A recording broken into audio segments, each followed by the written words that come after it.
आज का हमारा टॉपिक जो है वो किंगडम एनिमेलिया को स्टार्ट करें। हम अब तक सारे चैप्टर्स डिस्कस कर चुके हैं, वैसे एक चैप्टर बाकी था तो ये भी हम इंशाल्लाह डिस्कस करके सिलेबस को एंड कर देंगे। इसके बाद जो है वो टॉपिकल पास पेपर्स की वीडियोस अपलोड होना शुरू हो जाएंगी हर चैप्टर वाइज।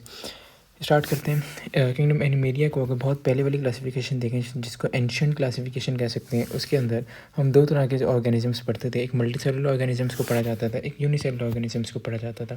मल्टीसेलुलर ऑर्गेनिजम्स को मेटाजोआ कहते हैं और यूनिसेलुलर ऑर्गेनिज्म को प्रोटोजोआ कहते हैं। और फिर प्रोटोजोआ को बाद में फिर किंगडम प्रोटोक्टिस्टा में रख दिया गया, जो कि हमारे सिलेबस का पार्ट ही नहीं है कैट में। अब जो मल्टीसेलुलर ऑर्गेनिजम्स हैं उनको मेटाजोआ कहते हैं। अब इनकी जो बेसिक कैरेक्टर्स हैं कि डिप्लॉयड यूकैरियोटिक सेल होते हैं। यूकैरियोटिक का मतलब इनका प्रॉपर न्यूक्लियस और प्रॉपर मेम्ब्रेन बाउंड ऑर्गेनल जिनके पास हैं, और डिप्लॉयड का मतलब यही है कि इनके पास डबल कॉपी ऑफ क्रोमोसोम्स मौजूद होता है। जैसे हमारे पास 46 होते हैं, 23 के दो सेट्स होते हैं, तो डबल कॉपी ऑफ क्रोमोसोम्स होते हैं। इसके बाद इंजेस्टिव हेटरोट्रोप्स का मतलब ये है कि खाने को अंदर लेके जाके बॉडी के अंदर डाइजेस्ट करते हैं, तो ये इंजेस्टिव हेटरोट्रोप्स हैं।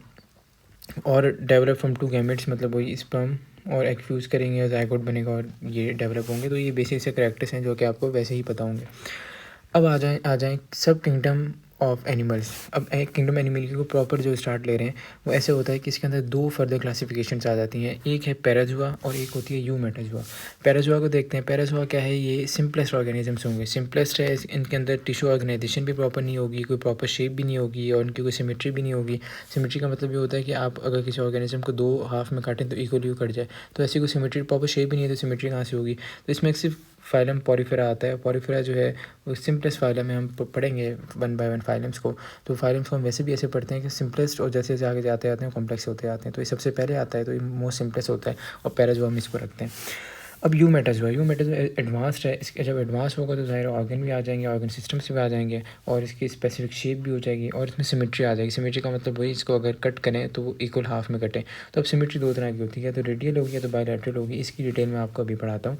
और ये फाइलम पॉलीफेरा के बाद जितने भी फाइलम्स हैं सारे यूमेटाजुआ में आते हैं। अब रेडियल और बायलैटरल सिमेट्री को हम पढ़ते हैं। सबसे पहले रेडियल सिमेट्री को देखते हैं। रेडियल सिमेट्री का मतलब ये है कि हम अगर जैसे ये कोई हमारे पास ऑर्गेनिज्म है, इसका ही सेंट्रल एक्सिस है, इसको अगर यहाँ से कट करें तो भी इक्वल हाफ में कटे, इसको यहाँ से कट करें तो भी इक्वल हाफ में कटेगा, यहाँ से कट करें इक्वल हाफ, मतलब ऐसी लाइन से कट करें जो सेंट्रल एक्सिस से गुजरी है तो इक्वल हाफ में कट रहा है। अब पढ़ते हैं क्या बुक्स में मेंशन होता है कि parts are arrange around central axis. Central axis है ये वाला जो मैंने गोल दायरा बनाया हुआ है। In such a way that any plane passing through central axis divide animal into two half. कोई भी लाइन सेंट्रल एक्सिस से गुजर रही है तो एनिमल को दो हाफ में डिवाइड करी है। लेकिन mirror images of each, mirror images का मतलब ये है कि एक जैसे दो पार्ट्स बन रहे हैं। इसमें नाइडेरियंस आ जाते हैं। फाइलम जो हम पढ़ेंगे आगे, नाइडेरियंस, ये वो वाला फाइलम इसमें आ जाता है। हम फाइलम वन बाय वन पढ़ेंगे तो और डिटेल आगे आती जाएगी। बट ये जब तक बेसिक टर्म्स अगर आपकी क्लियर नहीं होंगी तो आप वो वाले फाइलम्स की, आपको जो मैं आपको वहाँ पर ये बता रहा हूँ कि इसके अंदर रेडियल सिमेट्री है, तो आपको मैं दोबारा दायरे पीछे जाके नहीं बता सकता रेडियल सिमेट्री क्या है, क्योंकि अब ये वाली अगर आप टर्म्स क्लियर करते जाएंगे तो पढ़ना बड़ा आसान हो जाएगा आपके लिए। इसके बाद दूसरी टाइप की जो सिमेट्री होती है बायलैटरल सिमेट्री है। बायलैटरल सिमेट्री का मतलब ये है कि डिवाइड करें दो हाफ में by an imaginary line in one plane. मतलब क्या कि अगर ये हम प्लेन एरिया की एग्जांपल लें, ये प्लेन एरिया का बेसिक स्ट्रक्चर मैंने बनाया, तो ये एक लाइन है जो गुजर रही है, ये जो मैंने सेंट्रल से लाइन, ये इसको डिवाइड करी है दो इक्वल प्लेन में। तो ऐसा नहीं है कि कोई भी एक्सिस लाइन जाए और उसको इक्वल प्लेन में डिवाइड कर दें। तो divide into half by an imaginary line in one plane, एक ही प्लेन से लाइन है जो गुजरी है और उसको डिवाइड करिए। कोई वैसा नहीं है जैसे हमारे पास रेडियल सिमेट्री में हो रहा था। उसके बाद राइट साइड जो है सेम होती है लेफ्ट साइड के, जैसे कि अगर ये राइट साइड कंसिडर कर लें, लेफ्ट कंसिडर कर लें तो सेम है। तो एक ही लाइन जो बीच में से राइट और लेफ्ट को गुजरी है उसको डिवाइड करिए, सिंपल। उसके बाद इसका डिस्टिंक्ट एंटीरियर एंड होता है, जैसे ये एंटीरियर एंड अलग है, डिस्टिंक्ट है, और ये पीछे पोस्टीरियर एंड अलग है। और फाइला इसके अंदर आ जाते हैं नाइडेरियंस के अलावा बाकी सारे फाइला बायलैटरल सिमेट्री में आ जाएंगे। अब एक स्पेशल केस है जो मुझे आपको यहाँ पर बताना है, वो MCQ के लिए बड़ा इंपॉर्टेंट है कि एक काइनोडायमेटा एक हमारे पास फाइलम है, हम पढ़ेंगे भी और डिटेल में। जब ये लाइवल स्टेज में मतलब जब बन रहा है तो इसकी बायलैटरल सिमेट्री होती है, और जब ये एडल्ट स्टेज में आ जाता है तब ये क्या होता है, रेडियल सिमेट्री इसकी हो जाती है। तो इसकी सिमेट्री चेंज होती है। वैसे सारे फाइलम से क्या होती है कि जो स्टार्टिंग में वही रहेगी हमेशा उनकी ज़िंदगी में, मगर इसमें एक एक्सेप्शन है जो आपको पता होनी चाहिए। अब अगला कॉन्सेप्ट है हमारे पास क्लीवेज का। क्लीवेज का मतलब ये है कि सेल्स डिवाइड कैसे हो रहे हैं। आपको पता है स्पर्म और एग अगर मिल जाए तो जाइगोट बन जाता है, और जाइगोट तो एक सिंगल सेल है। अब इससे आगे डिवीजन होगी बहुत सारे सेल में और मल्टी सेलुलर ऑर्गेनिज्म बन जाएगा। तो जो डिवीजन हो रही है इसको क्लीवेज का नाम दें। क्लीवेज कैसे हो रही है इसके भी दो तरीके हैं, वो हमने पढ़ने हैं। तो क्लीवेज का मतलब क्या, division of cell into smaller cells. Smaller cell जो नए सेल्स बनते हैं डिवाइड होकर इसको ब्लास्टोमेस का नाम देते हैं आफ्टर फर्टिलाइजेशन, वही जाइगोट बनने के बाद। अब दो तरह के हमारे पास क्लीवेज है, तो रेडियल है या स्पायरल है। रेडियल या दूसरा नाम इसको हम दे देंगे इनडिटर्मिनेट, ठीक है, रेडियल। और दूसरा नाम नहीं है एक्चुअली, इसके साथ इनडिटर्मिनेट एक टर्म है वो जुड़ी हुई है, नाम नहीं है। मैं अपनी स्टेटमेंट को तो क्लियर कर रहा हूँ।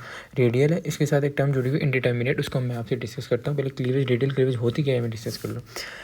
रेडियल क्लीवेज ये है कि जैसे मैंने डायग्राम बनाई है, ये पोलर एक्सिस का मतलब ये है कि कुल ऐसी लाइन जो कोई भी, जैसे अगर ये ऑर्गेनिज्म है, ये वाला जो मैंने अभी ड्रॉ किया है, इसको मैं मिटाता हूँ। अब मैं दोबारा ये ऑर्गेनिज्म ड्रॉ कर रहा हूँ यहाँ पर, ठीक है। ये ऑर्गेनिज्म मैंने ड्रॉ किया, कोई भी ऐसी लाइन जो इसके दोनों एंड्स को क्रॉस मिले और क्रॉस करे। ये एक लाइन है, दोनों एंड्स को क्रॉस करिए, ये एक लाइन है, दोनों एंड्स को क्रॉस करिए, तो ये क्या है, एक्चुअली पोलर एक्सिस है। तो प्लेन्स और line of cleavage are symmetrical to polar axis. जो ऐसी लाइन्स हों जो पोलर एक्सिस से सिमेट्रिकल हो, मतलब पोलर एक्सिस से ही गुजर रही हो, आप ऐसे समझ लें। तो और वो क्या करें, सेल्स को एक दूसरे के ऊपर डिवाइड करा दें। अब यहाँ पर देखते हैं कि इसका मतलब क्या है। ये वाली लाइन थी, ये पोलर एक्सिस से गुजरी थी, इसने क्या किया कि इसने एक से दो सेल बना दिए। जैसे ये एक सेल था, इसने बीच में से लाइन पोलर एक्सिस से गुजर के ये दो सेल बन गया, ठीक है। तो दो सेल बने, ये वाली अब स्ट्रेट आ गई। तो दो सेल में भी यहाँ से भी यही सिमिलर होगा कि लाइन बीच में से गुजरेगी, और ये क्या हो जाएंगे ऐसे चार सेल, 1 2 3 4 सेल बन जाएंगे। अच्छा, अब ये चार सेल स्टेज तक सेम है, या रेडियल सिमेट्री हो या स्पायरल सिमेट्री हो, यहाँ तक यही हो रहा है कि वो पोलर एक्सिस बीच में से गुजरेंगे। अब चीज़ डिफरेंट हो जाएगी। अब यहाँ पर जैसे मैंने बनाया है कि ये यहाँ से गुजरेगी, देखें ये पोलर एक्सिस से parallel to symmetrical to polar axis गुजर रही है। जैसे ये भी पोलर एक्सिस है, ये भी पोलर एक्सिस है, तो सिमेट्रिकल टू पोलर एक्सिस गुजर रही है। तो इससे क्या होगा, जैसे मैं अब यहाँ पर ड्रॉ करूँगा, ये चार सेल है मेरे पास, और ये symmetrical to polar axis line गुजरी। तो ये सेल कैसे बन गया, ये सेल ऐसे बन गया कि ये 1 2 ये 3 4 ये 5 6 7 8, तो एक दूसरे के ऊपर आ गए ना ये सेल्स। तो यही टर्म है एक्चुअली जो हमारे पास ये पूरी इसकी डेफिनेशन को डिफाइन करेगी कि प्लेन्स और lines of cleavage symmetrical to polar axis वही जो दोनों एंड्स को ज्वाइन करे, ऐसी लाइन दोनों एंड को ज्वाइन करे, वहाँ से लाइन गुजरी हम देख चुके हैं। और produce equal cell on top of each other, एक दूसरे के ऊपर ये सेल आ गए, ऐसे ये सेल आ गए, ये सेल आ गए। तो आई होप सब चीज़ें क्लियर होंगी। बहुत आसान है, कुछ मुश्किल नहीं है इसमें कि मैं आपको एक बार दोबारा एक्सप्लेन कर दूँ। ये टर्म्स बड़ी ज़रूरी हैं, अगर अच्छी तरह आप क्लियर कर लें यहीं पर, तो आगे आपके लिए चैप्टर समझना बड़ा आसान हो जाएगा। ये एक सिंपल सेल था, उसके लाइन या आप ये समझें ये डिवाइड हुआ किस में, दो में, ये फिर दोबारा डिवाइड हुए, कैसे, ये 1 2 3 4। अब ये सिमेट्रिकल है टू पोलर एक्सिस, ये ऐसे लाइन गुजरी है, हॉरिजॉन्टल लाइन जो मैंने बनाई है, और इसको सेल एक दूसरे के ऊपर ऐसे अरेंज हो गए, 8 सेल बन गए, ठीक है। तो इसको हम नाम दें रेडियल सिमेट्री। रेडियल सिमेट्री में एक और टर्म जो है इससे एसोसिएटेड होती है, इसको इनडिटर्मिनेट कहते हैं। जो नया ब्लास्टोम, जब भी नए सेल बने, जैसे ये एक सेल था, 2 बने, 2 से 4 बने, तो जैसे 1 से 2 बने तो दूसरे सेल है वो नया सेल है, ब्लास्टोमेर है। तो नए सेल बने, इसको ब्लास्टोमेर कह रहे हैं। उनका जो फेट है वो प्री डिटर्मिनेट नहीं है, मतलब उनका ज़रूरी नहीं है कि जैसे नया ब्लास्टोमेर बना, अब ये वाला ब्लास्टोमेर स्किन बनाएगा, मेरा ब्लास्टोमेर कोई स्पेसिफिक ऑर्गन बनाएगा, ये कोई डिटर्मिन नहीं है। ये कभी उसकी जो आप समझें फेट का मतलब होता है किस्मत, उसका फ्यूचर भी डिसाइड नहीं हुआ है क्या बनाएगा। तो रेडियल सिमेट्री में इनडिटर्मिनेट होता है, जो नए ब्लास्टोमेर बनते हैं उनका डिसाइड नहीं होता वो क्या बनाएंगे। अब पढ़ लेते हैं स्पायरल सिमेट्री, इसमें डिटर्मिनेट होता है। स्पायरल सिमेट्री में क्या है भाई, the line of cleavage are not symmetrical between poles, ठीक है। जैसे यहाँ पर हमने पढ़ा था सिमेट्रिकल थी, बीच में से सिमेट्रिकल टू पोलर एक्सिस थी, मतलब दोनों ऐसे सिमेट्रिकल थी कि वो लाइन्स ऐसे आ रही थी कि दोनों एंड्स ऑफ जो भी एनिमल है उसको क्रॉस कर रही हैं। तो कोई सिमेट्रिकल नहीं, जैसे ऑर्गेनिज्म है ये ऐसे हो सकता है, यहाँ से गुजर रही हो, तो कोई सिमेट्री नहीं है। तो स्पायरल ये होता है, ठीक है। डायगनल का मतलब ये क्रॉस में गुजर रही हो तो पोलर एक्सिस, और अनइक्वल सेल्स बनेंगे भाई। जैसे मैंने बताया, ये अगर कोई ऑर्गेनिज्म यहाँ से लाइन गुजरी है तो एक सेल ये बन गया बड़ा, एक सेल ये छोटा बन गया, तो ऐसे होता है। और डिटर्मिनेट होता है, मतलब क्या कि जो नए सेल्स बनने हैं उनका पहले ही डिसाइड होता है कि इसने क्या बनाना है। तो ब्लास्ट में है proper role in formation of embryo, जैसे कोई स्किन के सेल हैं तो डिसाइड हो गए स्किन बनाएंगे, ये वाला ऑर्गन बनाएंगे, ये ऑर्गन बनाएंगे, तो ऐसा होता है, ठीक है। अब ये वाला जो बॉक्स मैंने ड्रॉ किया है मैं आपको थोड़ी देर तक वापस आके समझाता हूँ। पहले हम देखते हैं यहाँ पर, ये तो हमने देख लिया। अब क्या क्या देखा है हमने भाई, एक तो रेडियल सिमेट्री देख ली, ठीक है। उसके बाद बायलैटरल सिमेट्री देख ली, ये टर्म ज़रूर पता होनी चाहिए। उसके बाद हमने क्लीवेज देख ली, 2 तरह की होती है। अब हमने देखना है कि डिप्लोब्लास्टिक ऑर्गेनाइजेशन क्या होती है, डिप्लोब्लास्टिक ऑर्गेनाइजेशन। अब डिप्लोब्लास्टिक ऑर्गेनाइजेशन में ये होता है कि इनके अंदर भी रेडियल सिमेट्री हमें मिलती है। रेडियल सिमेट्री का मतलब क्या है कि यही वाली सिमेट्री होगी जैसे हमने ऊपर पढ़ी है इनडिटर्मिनेट वाली। रेडियल सिमेट्री होगी, ये ग्रेड रेडिएटा में आते हैं। ग्रेड रेडिएटा का क्या मतलब है, तो ग्रेड रेडिएटा का मतलब ये है कि जो रेडियल सिमेट्री शो करते हैं उनको हम नाम देते हैं ग्रेड रेडिएटा, ठीक है। तो ग्रेड रेडिएटा मतलब ये वाला ऑर्गेनिज्म ऐसे होंगे जिनके अंदर रेडियल सिमेट्री मिलेगी, और दूसरा इनके अंदर हमें रेडियल और इनडिटर्मिनेट क्लीवेज मिल रही है, ठीक है, डिप्लोब्लास्टिक ऑर्गेनाइजेशन में। अब डिप्लोब्लास्ट ऑर्गेनाइजेशन में है कि इनकी पूरी बॉडी जो है 2 लेयर से बनी हुई होती है, एक ये लेयर और एक लेयर, बार बार लेयर एक्टोडर्म, अंदर वाले एंडोडर्म, इनके अंदर कोई तीसरी लेयर नहीं होती, तो पूरी इनकी बॉडी के 2 लेयर से ही मिलके आगे डिराइड होती रहती है, बॉडी बन जाती है। और इन दोनों के बीच में कुछ जेली लाइक मटेरियल ऐसे मौजूद होता है जिसको हम नाम देते हैं मेसोग्लिया। ठीक है, कोई स्पेशलाइज ऑर्गन नहीं है, कोई प्रॉपर ट्रांसपोर्ट सिस्टम नहीं है, कोई प्रॉपर सेंट्रल नर्वस सिस्टम नहीं है। सैकलाइड ऐसे सिस्टम है, मतलब क्या कि ऐसे कोई ऑर्गेनिज्म अगर ये, ठीक है, उसकी माउथ भी यही है, उसका एनस भी यही है, तो यहीं से वो फूड कंधे लेगा, यहीं से वो इंजेक्शन करेगा। इसमें नाइडेरियंस इसमें आ जाते हैं।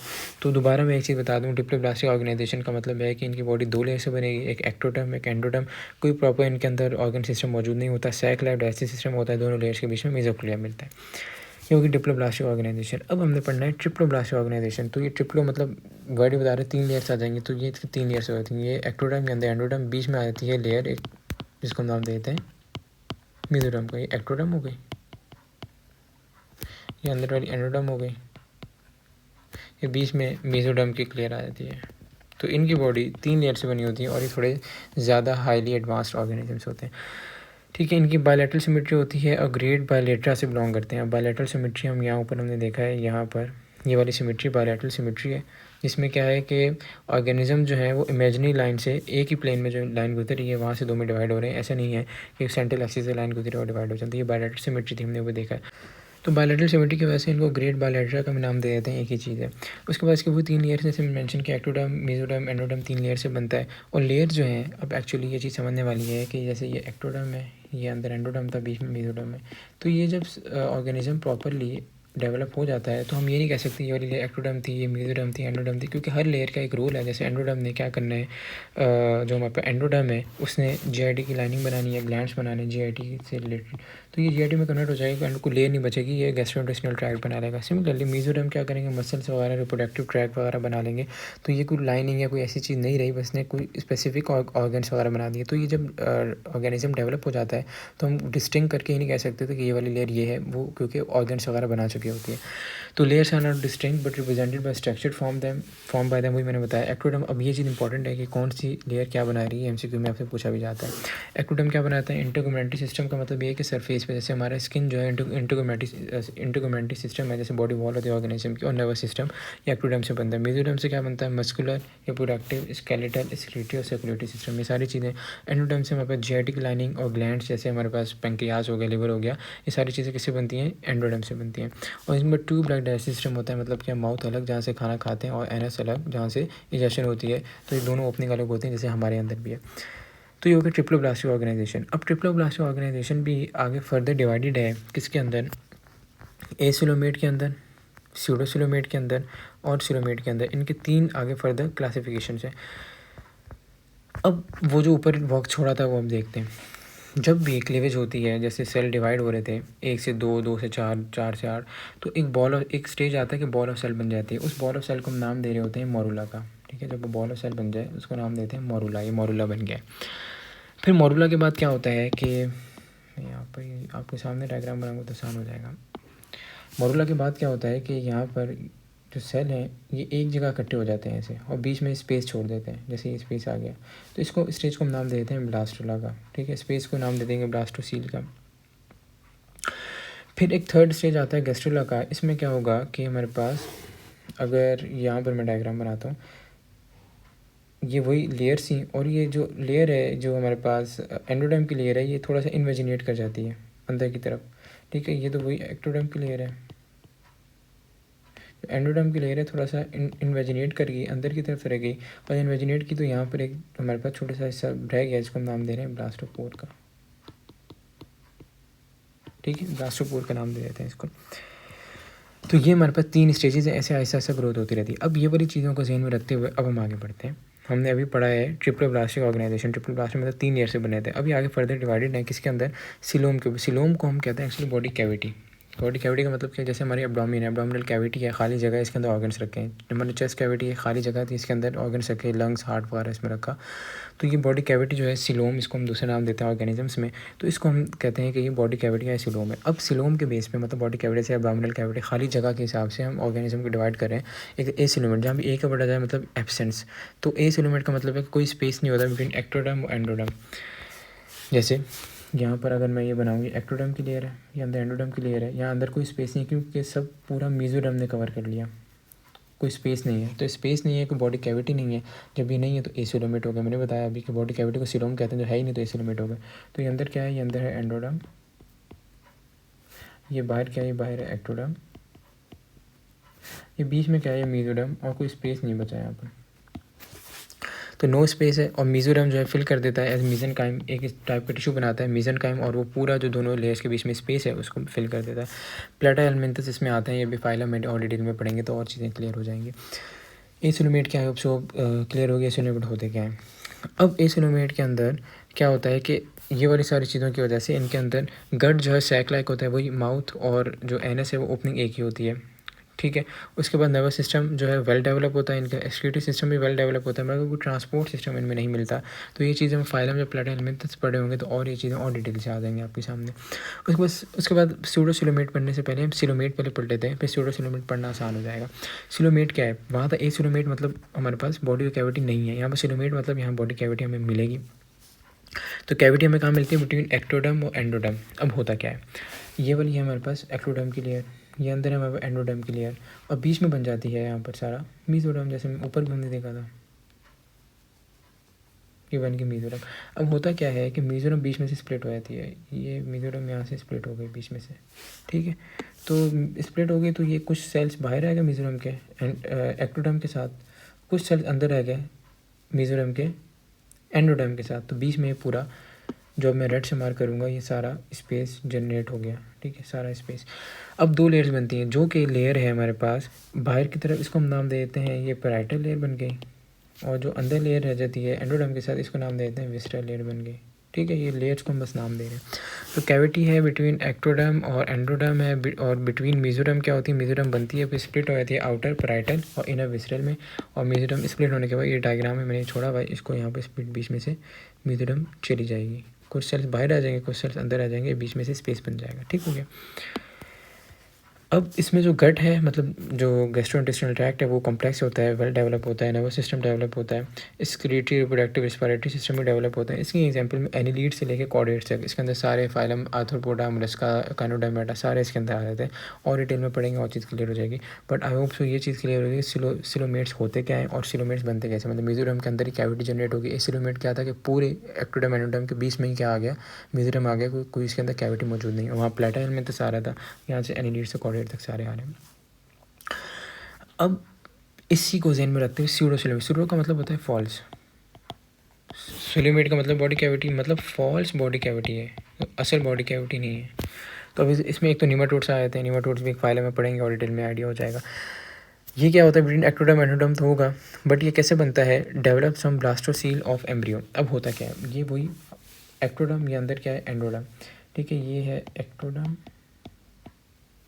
ये अंदर है एंडोडर्म, ये तो बीच में पूरी कैविटी है, इसको हम नाम देते हैं ब्लास्टोसील का, इस कैविटी को, ठीक है। तो ये ब्लास्टोसील है, और यहाँ पर जो मेसोडर्म है वो बाहर की तरफ थोड़ा सा मेसोडर्म हमारे पास होता है। मेसोडर्म की कोई स्प्लिटिंग नहीं हो रही है एक्चुअली, बट मेसोडर्म जो है वो है यहाँ पर मौजूद है, बस एक्टोडर्म के पास कहीं मौजूद है। तो और मेसोडर्म कहाँ से बना है, ब्लास्टोसील जो कैविटी है उसके अंदर ही ज़्यादा मेसोडर्म बना है, तो इसलिए हम इसको कह रहे हैं develop from blastocoel of embryo. तो यहाँ पर और कोई स्प्लिटिंग नहीं हो रही, इसलिए ये अलग है, ये जो हमारे पास स्यूडोसिलोमेट अलग है, वहाँ स्प्लिटिंग हो रही है, कुछ ये हमारे पास स्प्लिटिंग नहीं है, तो इसलिए हम इसको स्यूडोसिलोमेट कहते हैं। फॉल्स कैविटी नॉट, इसलिए क्यों फॉल्स कैविटी क्यों कह रहे हैं, नॉट होमोलॉगस, मतलब ट्रू सिलोम से, ट्रू जो सिलोमेट्स हैं उससे मिलता जुलता नहीं है।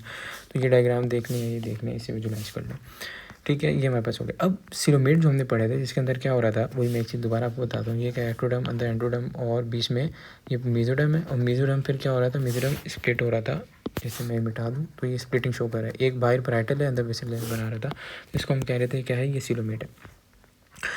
अब सिलोमेट्स को आगे फर्दर हमने पढ़ना होता है, एक प्रोटोजोम्स होते हैं इसके और ड्यूटोजोम्स होते हैं। तो अब ये कुछ स्पेसिफिक करैक्टर्स की वजह से प्रोटोजोम्स हम कुछ ऑर्गेनिजम्स को कहते हैं और कुछ को हम कहते हैं ड्यूटोजोम।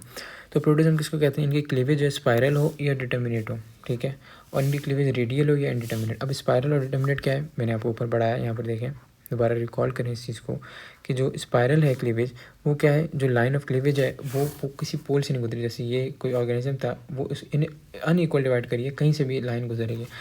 इसको डिटर्मिनेट भी कह रहे थे, बट ये इनके सेल बनते हैं जो ब्लास्टोमेयर्स ने सेल बनते हैं, उनका क्या है रोल, वो है प्रॉपर रोल उनका, आगे हमें पता है क्या बनाना है। रेडियल सिमेट्री में क्या था कि लाइन जो है हमें बताया है कि कैसे गुजरेंगी। लाइन जो पहले हमारे पास गुजरती हैं पोलर एक्सिस से सिमेट्रिकल, ऐसे लाइन गुजरेंगी और सेल एक दूसरे के ऊपर आ जाएंगे। रेडियल सिमेट्री हो जाएगा, रेडियल क्लीवेज हो जाएगा सॉरी, और इनडिटर्मिनेट होगा। इनडिटर्मिनेट मतलब जो नए सेल्स बनने ब्लास्टोम में बनने का कोई रोल डिटरमाइन नहीं है। तो जो प्रोटीजोम है इसमें क्लीवेज जो है स्पायरल थी, ठीक है, और जो रिटिजोम है इसमें क्लीवेज जो है वो हमारे पास रेडियल आ रही है, ठीक है। स्पायरल मतलब क्या है कि हमारे पास अनइक्वल सेल्स होंगे, रेडियल क्या है कि हमारे पास इक्वल सेल्स होंगे। डिटर्मिनेट क्या है, इनका रोल है हमें पता है, आगे जाके क्या बनेंगे। इनडिटर्मिनेट क्या है, इनका रोल हमें पता नहीं है। आगे बढ़ते हैं। माउथ जो है वो ब्लास्टोपोर से बन रहा है, और यहाँ पर mouth develops from anterior to blastopore and blastopore anus में कन्वर्ट हो रहा है। तो ये चीज़ क्या है, मैं आपको जो मैंने यहाँ पर अभी बताया था आपको, ब्लास्टोपोर क्या है ये यहाँ पर, कि जब गैस्ट्रुला स्टेज आता है तो उसमें क्या होता है, यहाँ देखें, जब वो गैस्ट्रुला स्टेज आता है तो उसमें दोबारा मैं डायग्राम ड्रॉ करता हूँ कि जो हमारे पास एक्टोडर्म के सेल्स हैं वो एंडोडर्म के सेल इनवेजिनेट अंदर की तरफ चले जाते हैं। अंदर की तरफ जाके यहाँ एक कैविटी छोड़ देते हैं जिसको नाम देते हैं ब्लास्टोपोर का। तो ये ब्लास्टोपोर है हमारे पास। तो मैं ब्लास्टोपोर का अगर ऐसे, मैं ब्लास्टोपोर को ऐसे बना लेता हूँ, ठीक है, ये ब्लास्टोपोर है। तो ब्लास्टोपोर से माउथ बन रहा है, और ब्लास्टोपोर के इंटीरियर से माउथ बन रहा है, मतलब क्या है कि ब्लास्टोपोर है ये, और ब्लास्टोपोर के ऊपर वाले हिस्से से माउथ बन रहा है। और ब्लास्टोपोर क्या बनाएगा हमारे पास एनएस। कुछ ऑर्गेनिज्म में ऐसा होगा, और कुछ ऑर्गेनिज्म में कैसा होगा कि ये अगर ब्लास्टोपोर है तो इसमें से हमारे पास बनना होगा माउथ। तो ये चीज़ है जो यहाँ पर हमें बताना चाह रही है कि माउथ जो है डेवलप फ्रॉम ब्लास्टोपोर, जो इन्वेजिनेशन बनी है वहाँ से बन रहा है, और माउथ जो है डेवलप एंटीरियर टू ब्लास्टोपोर, जैसे ब्लास्टोपोर था, ब्लास्टोपोर के ऊपर वाले हिस्से से माउथ बन रहा है, और बाकी जो ब्लास्टोपोर है उससे हमारे पास बन जाएगा एनएस बन जाएगा, ठीक है। तो ये हमारे पास प्रोटोजोम और रोटोजोम हो गया। उसके बाद मेसोडर्म है, derive from cells of interior lip of blastopore.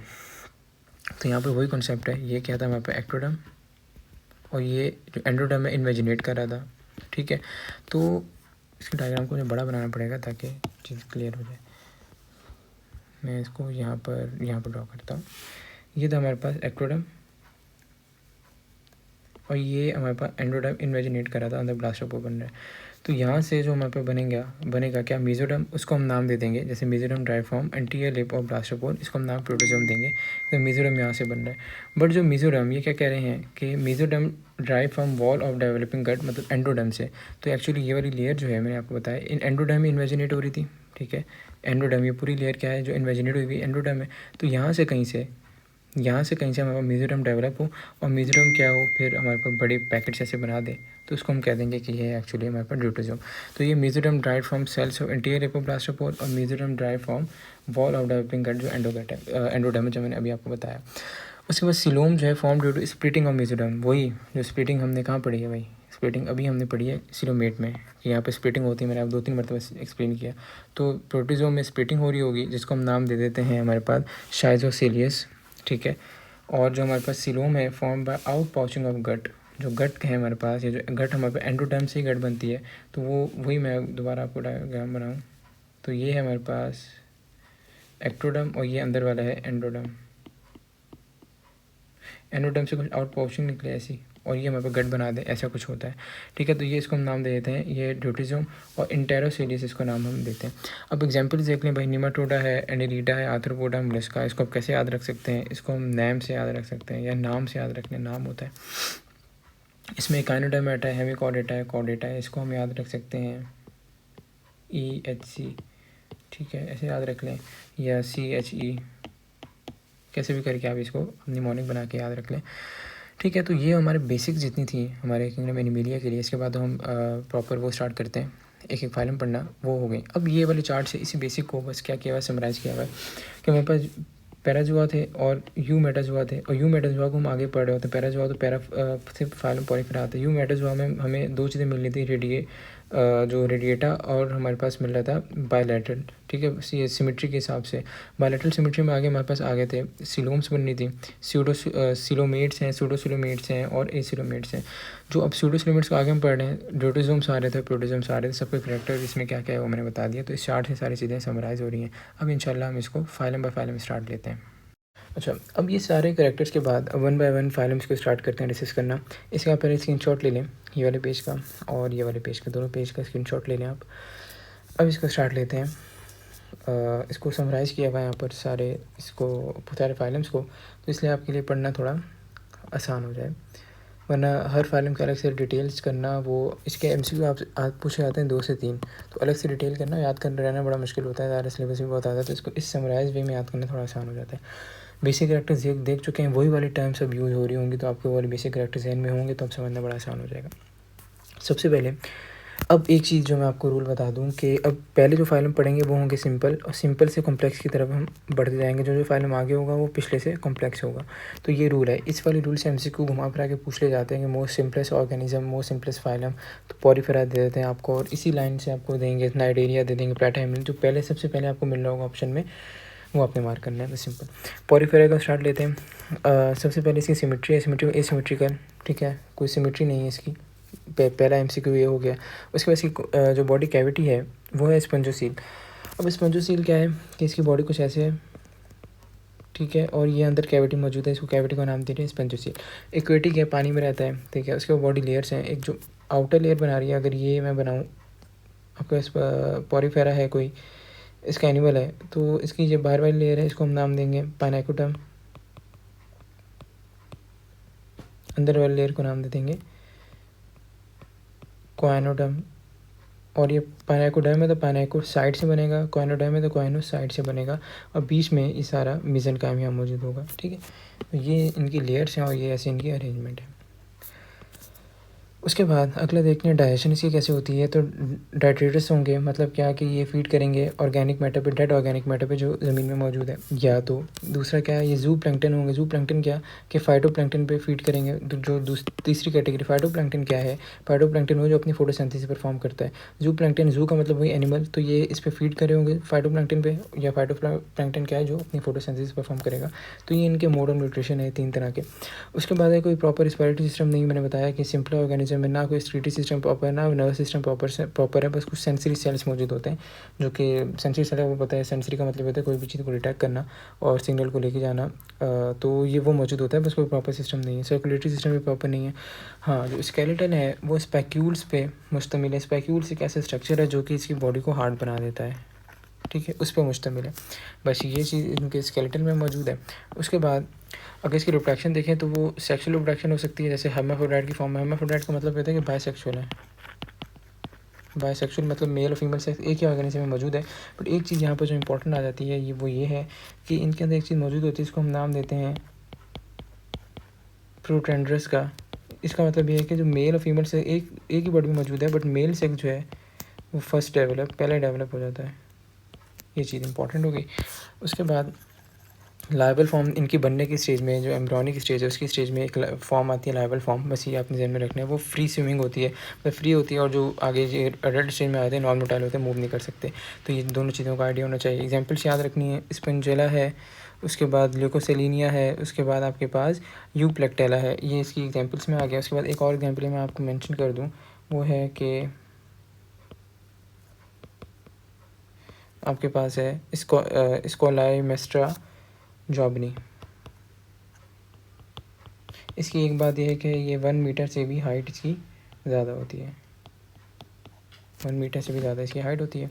उसके बाद इसकी इंपॉर्टेंस है, किस काम के लिए यूज़ होता है, ये वॉशिंग और बाथिंग में यूज़ होता है, ठीक है, धोने में और वॉशिंग बाथिंग में यूज़ हो जाएगा। Absorption of sound of fluids, कुछ जैसे आपने स्पंज देखा होगा जो कि हम यूज़ कर रहे होते हैं, वो पानी को एब्जॉर्ब कर लेता है। ऐसे ही जो ऐसे कोई जहाँ पर जगह हो जहाँ इको बहुत ज़्यादा हो, तो वहाँ पर भी साउंड को एब्जॉर्ब करने में भी हम इसको यूज़ कर सकते हैं। तो ये वाले सारे इसके यूजेस हो गए। तो ये जो करैक्टर्स हैं ये आपको सारे ये वाले कैरेक्टर एटलीस्ट फिंगर टिप्स पे होने चाहिए, बाकी कुछ शो ना हो तो इसके आपके एमसीक्यू निकल जाएंगे। अगला फाइल जो है उसकी इंपॉर्टेंट बातें देखते हैं कि वो एक तो है कि आपके पास रेडियल सिमेट्री को शो करता है। रेडियल सिमेट्री मतलब क्या है कि सेंट्रल एक्सिस से, मैंने आपको बताया है इसी वीडियो में कि सेंट्रल एक्सिस से कोई भी लाइन गुजरेगी, जैसे कोई ऑर्गेनिज्म इसका सेंट्रल एक्सिस, कोई भी लाइन सेंट्रल एक्सिस से गुजरेगी, इसको इक्वल में डिवाइड करेगी, रेडियल सिमेट्री है। उसके बाद इसके अंदर सिलेंड्रॉन मौजूद होता है जो इसकी बॉडी कैविटी है। अब सिलेंड्रॉन क्या है कि मैं इसका एक मेंबर है हाइड्रा, वो मैं अगर ड्रॉ करूँ यहाँ पर, ये हाइड्रा में ड्रॉ कर रहा हूँ, ठीक है, इससे ये जो मैं डायग्राम ड्रॉ कर रहा हूँ इससे 2-3 पॉइंट और भी क्लियर हो जाएंगे। तो इसकी ये है एक्टोडर्म बाहर वाली लेयर, एक्टो लिख रहा हूँ बस, और अंदर वाली लेयर है एंडोडर्म, और बीच में इसके जेली लाइक फ्लूइड मौजूद, जेली लाइक मटेरियल मौजूद होता है, मेसोग्लिया का नाम दे देते हैं ये सारा दोनों के बीच में। तो इसका मतलब 2 लेयर्स हैं तो डिप्लोप्लास्टिक होगा। एक पॉइंट और हो गया। उसके बाद इसका माउथ और एनस एक ही ओपनिंग है इसकी, ठीक है। तो माउथ और एनस जब एक ही हो तो हम इसको कहते हैं कि सैक लाइक डाइजेस्टिव सिस्टम है। कोई भी ऐसा ऑर्गेनिज्म जिसकी एक ही ओपनिंग हो माउथ और एनस, तो sac like digestive system show करता है। उसके बाद ये अंदर इसकी जो कैविटी खाली है, जैसे पूरी क्या खाली कैविटी है, इसको हम नाम देते हैं गैस्ट्रो वेस्कुलर कैविटी का। गैस्ट्रोवेस्कुलर कैविटी का मतलब है कि यही बॉडी कैविटी है, यही बॉडी, जैसे हमारे बॉडी के अंदर कैविटीज़ मौजूद होती हैं, खाली जगह है जैसे बॉडी कैविटी है, और यही इसकी डाइजेस्टिव कैविटी है, डाइजेशन भी यही होगी। तो इसी वजह से बॉडी कैविटी डाइजेस्टिव कैविटी इसकी सेम है, तो इसका इंट्रॉन भी कह देते हैं हम, इंट्रॉन। अब इंट्रॉन जो है ये अंदर से खाली है, तो इसको हम सिलेंट्रॉन भी कह सकते हैं, खाली जगह है तो इस वजह से सिलेंट्रॉन का भी नाम दे सकते हैं। तो ये चीज़ें आपके पास हो गई। अब यहाँ से हम इसको पढ़ते हैं। सिलेंट्रॉन है इसकी कैविटी, मैं आपको बता चूँगा गैस्ट्रोवेस्कुलर कैविटी से स्टार्ट किया। गैस्ट्रोवेस्कुलर कैविटी का मतलब है कि body cavity digestive cavity same है, इसी वजह से इंट्रॉन का नाम दे रहे हैं, इंट्रॉन अंदर से खाली है तो सिलेंट्रॉन कह रहे हैं। तो ये सिलेंट्रॉन का बेसिस ये हैबिटेट एक्वेटिक पानी में रहेगा। डिप्लोप्लास्टिक में बता चुका हूँ, 2 लेयर्स होती हैं, एक्टोडर्म एंडोडर्म, इन दोनों के बीच में मेसोग्लिया मौजूद होता है जो जेल लाइक मटीरियल। उसे सैक लाइक सिस्टम है, ये भी आपको बता चुका हूँ कि एनस और माउथ सेम एक ही ओपनिंग है, तो इसलिए सैक लाइक है। कोई रिस्पायरेटरी और एक्सक्रीटरी सिस्टम कोई प्रॉपर मौजूद नहीं है, नर्वस सिस्टम भी कोई प्रॉपर नहीं है, बस डिफ्यूज नर्व सेल्स कुछ मौजूद होंगे जगह जगह, बस कोई प्रॉपर नहीं है। सर्कुलेटरी सिस्टम भी कोई प्रॉपर नहीं है। हाँ, एक चीज़ जो इसके पास है स्केलेटन। स्केलेटन क्या, एक्सोस्केलेटन मतलब क्या, कि बॉडी के बाहर लेयर होती है, बॉडी के बाहर लेयर, ठीक है। जैसे अगर ये कोई ऑर्गेनिज्म है, एक ऑर्गेनिज्म है, इसकी बॉडी के बाहर इसने लेयर बनाई हुई है अपने आप को प्रोटेक्ट करने के लिए, इसको नाम दे रहे हैं एक्सोस्केलेटन का, ठीक है। एक्सोस्केलेटन, एक्सोस्केलेटन कैल्शियम कार्बोनेट से बना होता है, ये इंपॉर्टेंट एमसीक्यू आपसे पूछा जाता है। उसके बाद रिप्रोडक्शन भी वही है जो पोरिफेरा में देखिए, सेक्सुअली है, आपके पास हर्माफ्रोडाइट है मतलब बायसेक्सुअल होंगे, और एसेक्सुअल रिप्रोडक्शन जो है वो इसमें भी बडिंग से होती है। बडिंग क्या, जैसे एक ऑर्गेनिज्म है, इससे छोटा सा बड निकला, इसमें जेनेटिक मटेरियल ट्रांसफर हो गया, अलग हो गया और ग्रो करने लग गया, बडिंग होती है। लार्वल फॉर्म इसमें भी फ्री होती है, और जो अडल्ट फॉर्म है वो मोटाइल भी हो सकती है और सिसाइल भी, मतलब कि एक जगह रुके भी हो सकते हैं, और सिसाइल मूविंग भी हो सकते हैं एडल्ट फॉर्म में। एग्जाम्पल्स देख लें भाई, हाइड्रा आ जाता है, ओबिलिया आ जाता है, सी एनिमन आ जाता है, ये इसकी मेन एग्जाम्पल हैं 3। उसके बाद ये कोरल फॉर्मेशन है, मतलब क्या कि एक जगह रहते हैं, एक जगह रहें, कॉलोनी फॉर्म में एक जगह बहुत सारे, तो वो कोरल फॉर्मेशन कर लेते हैं, उसको हम ये नाम दे देते हैं, ठीक है। इसके बाद इसकी थोड़ी सी 2-3 बातें और जो इम्पोर्टेंट हैं वो स्टार्ट में नहीं एकोमोडेट हुई, वो मैं आपको बता देता हूँ कि वो ये हैं कि इनका जो माउथ है, माउथ वो साउंड हुआ होता है, माउथ साउंड हुआ होता है आपके पास टेंटिकल से, ठीक है। और टेंटिकल्स के पास एक तरह के सेल्स मौजूद होते हैं जिनको नाइडोसाइट्स कहते हैं, नाइडोसाइट्स, इसलिए इनको फाइलम नाइडेरिया कह रहे हैं, ठीक है। उसके बाद नाइडोसाइट्स के बाद एक तरह का स्ट्रक्चर होता है, इसको हम नाम देते हैं निमेटोसिस्ट का। निमेटोसिस्ट जो स्टिंगिंग सेल है, ठीक है, स्टिंगिंग सेल है, मतलब ये कि शिकार करने में इनको काम देंगे, तो ये चीज़ थोड़ी सी इंपॉर्टेंट है। उसके बाद इनकी 2 लिविंग फॉर्म है, ये मैं मिटा रहा हूँ। इनके 2 लिविंग फॉर्म है, एक इनकी फॉर्म होती है पॉलिप, पॉलीफॉर्म में होते हैं, या दूसरी इनकी फॉर्म होती है मेडुसा, ठीक है। पॉलिप जो है वो आपके पास होती है सिलेंड्रिकल उनकी शेप, मेडुसा होती है आपके अम्ब्रेला शेप, ये चीज़ हो गई। उसके बाद जो है पॉलिप होते हैं सिसाइल, मतलब मूव नहीं करते, और ये आपके पास होते हैं मोटाइल, मेडुसा। उसके बाद जो पॉलिप है ये न्यूट्रिटिव स्टेज है, मतलब क्या कि ये न्यूट्रिशन गेन करने वाली स्टेज है, न्यूट्रिटिव। और जो मेडुसा हैं ये इनके पास गोनैड्स होते हैं, तो ये प्रोडक्शन करते हैं। पॉलिप में आपके पास इनकी एग्जांपल आ जाती है, पॉलिप की जेल हाइड्रा, और मेडुसा की जेलीफिश, ठीक है। उसके बाद एक और इनकी एग्जांपल मुझे आपको बतानी है, वो है इनकी एग्जांपल फाइसेरिया, जिसका दूसरा नाम है पोर्टुगीज़ मैन ऑफ वॉर। तो आपसे पूछा जाए पोर्टुगीज मैन ऑफ वॉर किससे बिलोंग करता है, तो नाइडेरिया, और इसका दूसरा नाम क्या है, फाइसेरिया। ये एमसीक्यू हो गया। उसके बाद एक चीज़ जो आखिरी चीज़ है जो मुझे आपको बतानी है वो ये है कि इनके अंदर ऑल्टरनेशन और जनरेशन होती है। अब ऑल्टरनेशन और जनरेशन क्या है, ऑल्टरनेशन ऑफ जनरेशन मतलब क्या कि ये ए सेक्सुअल रिप्रोडक्शन करेंगे और सेक्सुअल रिप्रोडक्शन करेंगे, और ऑल्टरनेटली चलते रहेंगे, सेक्सुअल ये चलते रहेगा, इसलिए ऑल्टरनेशन और जनरेशन कह रहे हैं। अब एक लास्ट चीज़ जो ये मिटा के बताऊँगा, तो जगह थोड़ी कम है हमारे पास, ये इनके पास होता है आपके पास पॉलीमॉर्फिज्म। यहाँ अब मैं जो लिख रहा हूँ ये आप अपने पास लिख लें तो अच्छा हो जाए, एक जगह आपके पास हो जाएंगे। पॉलीमॉर्फिज्म जो एक्स्ट्रा करेक्टर्स हैं। पॉलीमॉर्फिज्म का मतलब ये है कि अपनी जो है अपनी शेप को चेंज करते रहते हैं, शेप और फंक्शन को चेंज करते रहते हैं, शेप और फंक्शन चेंज होते रहते हैं। इसकी जो एक अच्छी एग्जांपल हो जाती है ओबेलिया। ओबेलिया की अब एग्जांपल में क्या मतलब कि ये ओबेलिया जब फीडिंग होते हैं, मतलब फंक्शन क्या है कि फीड करना है, तो ये किस फॉर्म में होते हैं हमारे पास, गैस्ट्रोजॉइड के फॉर्म में, गैस्ट्रोजॉइड के फॉर्म में। अगर ये करे हों अब हमारे पास एसेक्सुअल रिप्रोडक्शन, तो ये होते हैं ब्लास्टोस्टाइल के फॉर्म में, ब्लास्टो। तो अगर तो ये करे हों सेक्सुअल रिप्रोडक्शन, तो ये होते हैं हमारे पास मेडुसा के फॉर्म में। तो ये यहाँ पर आके हमारे पास नाइडेरिया, फाइलम नाइडेरिया जो है ये हमारे पास एंड होता है। अब अगला फाइलम हम देखते हैं जो है जिसका नाम है प्लाटाहेलमिन्थस। अच्छा, फाइलम प्लाटाहेलमिन्थस में हमने पहले देखना है कि ये तो है बायलैटरल सिमेट्री, जो सिमेट्री इसकी बायलैटरल रेडियल नहीं है, मतलब इसका रेडियल का मतलब है सेंट्रल एक्सिस से जा रहा है तो इक्वल होगा, मगर ये वो नहीं है, बायलैटरल है। बायलैटरल सिमेट्री का मतलब है कि वो इक्वल नहीं होगा। जैसे हमारे पास अगर मैं ये बनाऊँ आपके पास प्लेन एरिया यहाँ ड्रॉ करता हूँ, कुछ ऐसा स्ट्रक्चर बनेगा, तो ये एक ही एक्सिस होगा जिससे ये इक्वल हाफ में कट रहा है, ठीक है। तो बायलैटरल हो गया। उसका एसिलोमेट है, कोई इसकी बॉडी कैविटी नहीं है, मुझे मैंने आपको पढ़ाया है वो, आप एसिलोमेट का देख लें, ये जैसे मैंने आपको बताया ये वही है। उसके बाद है फ्रेश वाटर होगा या पैरासिटिक होते हैं, दोनों में से एक होते हैं, ज़्यादा पैरासिटिक होते हैं। ट्रिपल प्लास्टिक मतलब इसके बाद 3 लेयर्स होंगी, एक्टोडर्म, एंडोडर्म और मेसोडर्म, ये भी हम पढ़ चुके हैं। उसके बाद सैक लाइक डायसिस सिस्टम होगा, मैंने आपको बताया वो भी क्या है, एक ही माउथ है, एक ही एनस है। या तो एब्सेंट होता है डायजेस्टिव सिस्टम, किन में, पैरासाइट्स में, क्यों पैरासाइट तो बना बनाया हमारे से वो ले रहा है ना, जिसको भी इन्फेक्ट कर रहा है तो उससे बना बनाया खाना ले रहा है, तो उसको डायजेस्टिव सिस्टम की क्या ज़रूरत है, तो उसमें एब्सेंट होता है। उसके बाद कोई रिस्पिरेटरी सिस्टम नहीं है। उसके बाद जो एक्सक्रीटरी सिस्टम है, उसके एक्सक्रीटरी सिस्टम हम इसके एंड पे देखते हैं, वो मैं आपको थोड़ा एक्सप्लेन करना पड़ेगा डायग्राम से। नर्वस सिस्टम पहले देखें, सेंट्रलाइज नर्वस सिस्टम है, इनके नर्व्स और गैंग्लिया होते हैं। गैंग्लिया हम कहते हैं कलेक्शन ऑफ सेल बॉडीज़ होते हैं, गैंग्लिया कहलाता है। और नर्व्स किसको कहलाता है, जहाँ भी एक्सॉन्स या डेंड्राइट जहाँ एक जगह जमा हो जाए वो नर्व कहलाता है। तो इसके पास ये चीज़ें मौजूद होती हैं, कलेक्शन ऑफ सेल बॉडी या कलेक्शन ऑफ नर्व्स जो हैं वो मौजूद होती हैं। तो ये सेंट्रलाइज नर्वस सिस्टम है, सेंट्रल नर्वस सिस्टम है, प्रॉपर नर्वस सिस्टम मौजूद है।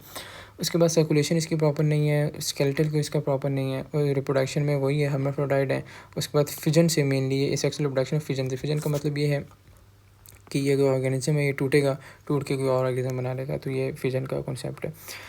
उसके बाद इसकी मूवमेंट है, या तो मोटाइल होंगे, सिसाइल मतलब रुके हुए होंगे, और ये भी हो सकता है कि ये सिसाइल फॉर्म में हो, मतलब मूविंग हो। उसके बाद जो अगर हमारे पास पैरासिटिक की एग्जांपल देखें, टेप में पैरासिटिक में आता है, लिवर फ्लूक भी पैरासिटिक में आता है। लिवर फ्लूक इसको क्यों कहते हैं, क्योंकि बाइल डक्ट में ज़्यादा रह रहा होता है, इसलिए लिवर फ्लूक कहते हैं, इंपॉर्टेंट एमसीक्यू है। और ब्लड फ्लूक भी एक इसकी एग्जाम्पल है।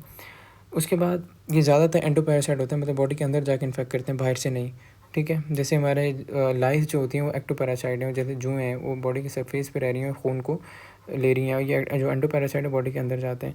और usually more than one host होता है, मतलब एक किसी एक को इन्फेक्ट करेंगे और साइकिल कंप्लीट करती हैं दूसरे होस्ट में, मतलब एक से ज़्यादा होस्ट होता है, यूजुअली 2 होस्ट होते हैं इनमें। अब इसका देख लेते हैं हम, जो एक्सक्रीटरी सिस्टम वाला जो था मैंने आपको बताया, वो मैं आपको समझा देता हूँ क्या होता है एक्सक्रीटरी सिस्टम वाला। एक्सक्रीटरी सिस्टम इसका जो है वो फ्लेम सेल से यूजुअली बना होता है, ठीक है, फ्लेम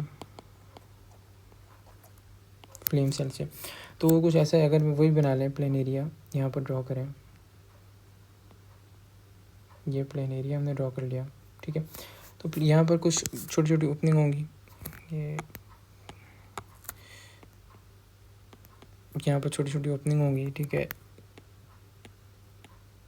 ये ओपनिंग जो है वो लीड करेंगी और छोटे वहाँ पर कनाल्स में, जैसे ये इसमें लीड करके ये आगे फर्दर डिवाइड हुए हुए हैं, और डिवाइड होकर ये आगे फर्दर छोटे छोटे बल्ब नुमा स्ट्रक्चर बनाने, जैसे सीलिया निकल रहा है। तो इसको हम जैसे सीलिया निकले बल्ब की तरह लग रहा है, जैसे फ्लेम सेल्स कह देते हैं, फ्लेम सेल्स कह देते हैं। पहले फ्लेम सेल्स में आएगा वेस्ट मटेरियल डिफ्यूज़ होकर, फिर ये और आगे जैसे जैसे डिवीजन होती है करते करते ये जो बाहर के पोर्ट से वहाँ से निकल जाएगा। तो ये इसका इस तरह का होता है एक्सक्रीटरी सिस्टम। तो हमने प्लाटाहेलमिन्थस को भी डिस्कस कर लिया। इसके बाद अगला फाइलम जो है वो हमारे पास है एसिहेलमिन्थस, जिसको हम नेमाटोड्स का भी नाम देते हैं, ठीक है। और इनके पॉइंटेड एंड्स होते हैं, ठीक है, जैसे ये पॉइंटेड एंड है इनका, या आखिरी जो कोना है वो पॉइंटेड होता है। तो ये इसकी इनके करैक्टरिस्टिक्स हैं। अच्छा, अब इनकी सिमेट्री अगर देखें तो बायलैटरल सिमेट्री होती है, मैं आपको बता चुका हूँ, बायलैटरल सिमेट्री डिस्कस भी कर चुके हैं, इसको दोबारा डिस्कस नहीं करेंगे। उसके बाद अगली चीज़ जो है ये सूडोसिलोमेट्स होते हैं, ठीक है, मैं सूडोसिलोमेट्स का भी आपको बता चुका हूँ क्या होता है कि इनके अंदर फॉल्स सिलोम कैविटी होती है, ट्रू नहीं होती, वो हम डिस्कस कर चुके हैं। उसके बाद फ्री लिविंग होते हैं या एंडोपैरासाइट्स होते हैं, मतलब क्या ये पैरासाइट वाला बॉडी के अंदर पैरासाइट रहेंगे। ट्रिपल प्लास्टिक है वही एक्टोडर्म, मेसोडर्म, एंडोडर्म है। उसके बाद tube with in tube digestive system है। ये चीज़ आपको थोड़ी सी समझाने वाली है कि यहाँ पर देखें ये निमाटोड है। निमाटोड का अगर स्ट्रक्चर मैंने ड्रॉ किया, मैं यहाँ आपके सामने दोबारा ड्रॉ करता हूँ कि अगर ये एक निमाटोड का स्ट्रक्चर है, ठीक है, ये, और इसके अंदर ये हमारे पास डाइजेस्टिव सिस्टम है इसका, ये ट्यूब नुमा स्ट्रक्चर में।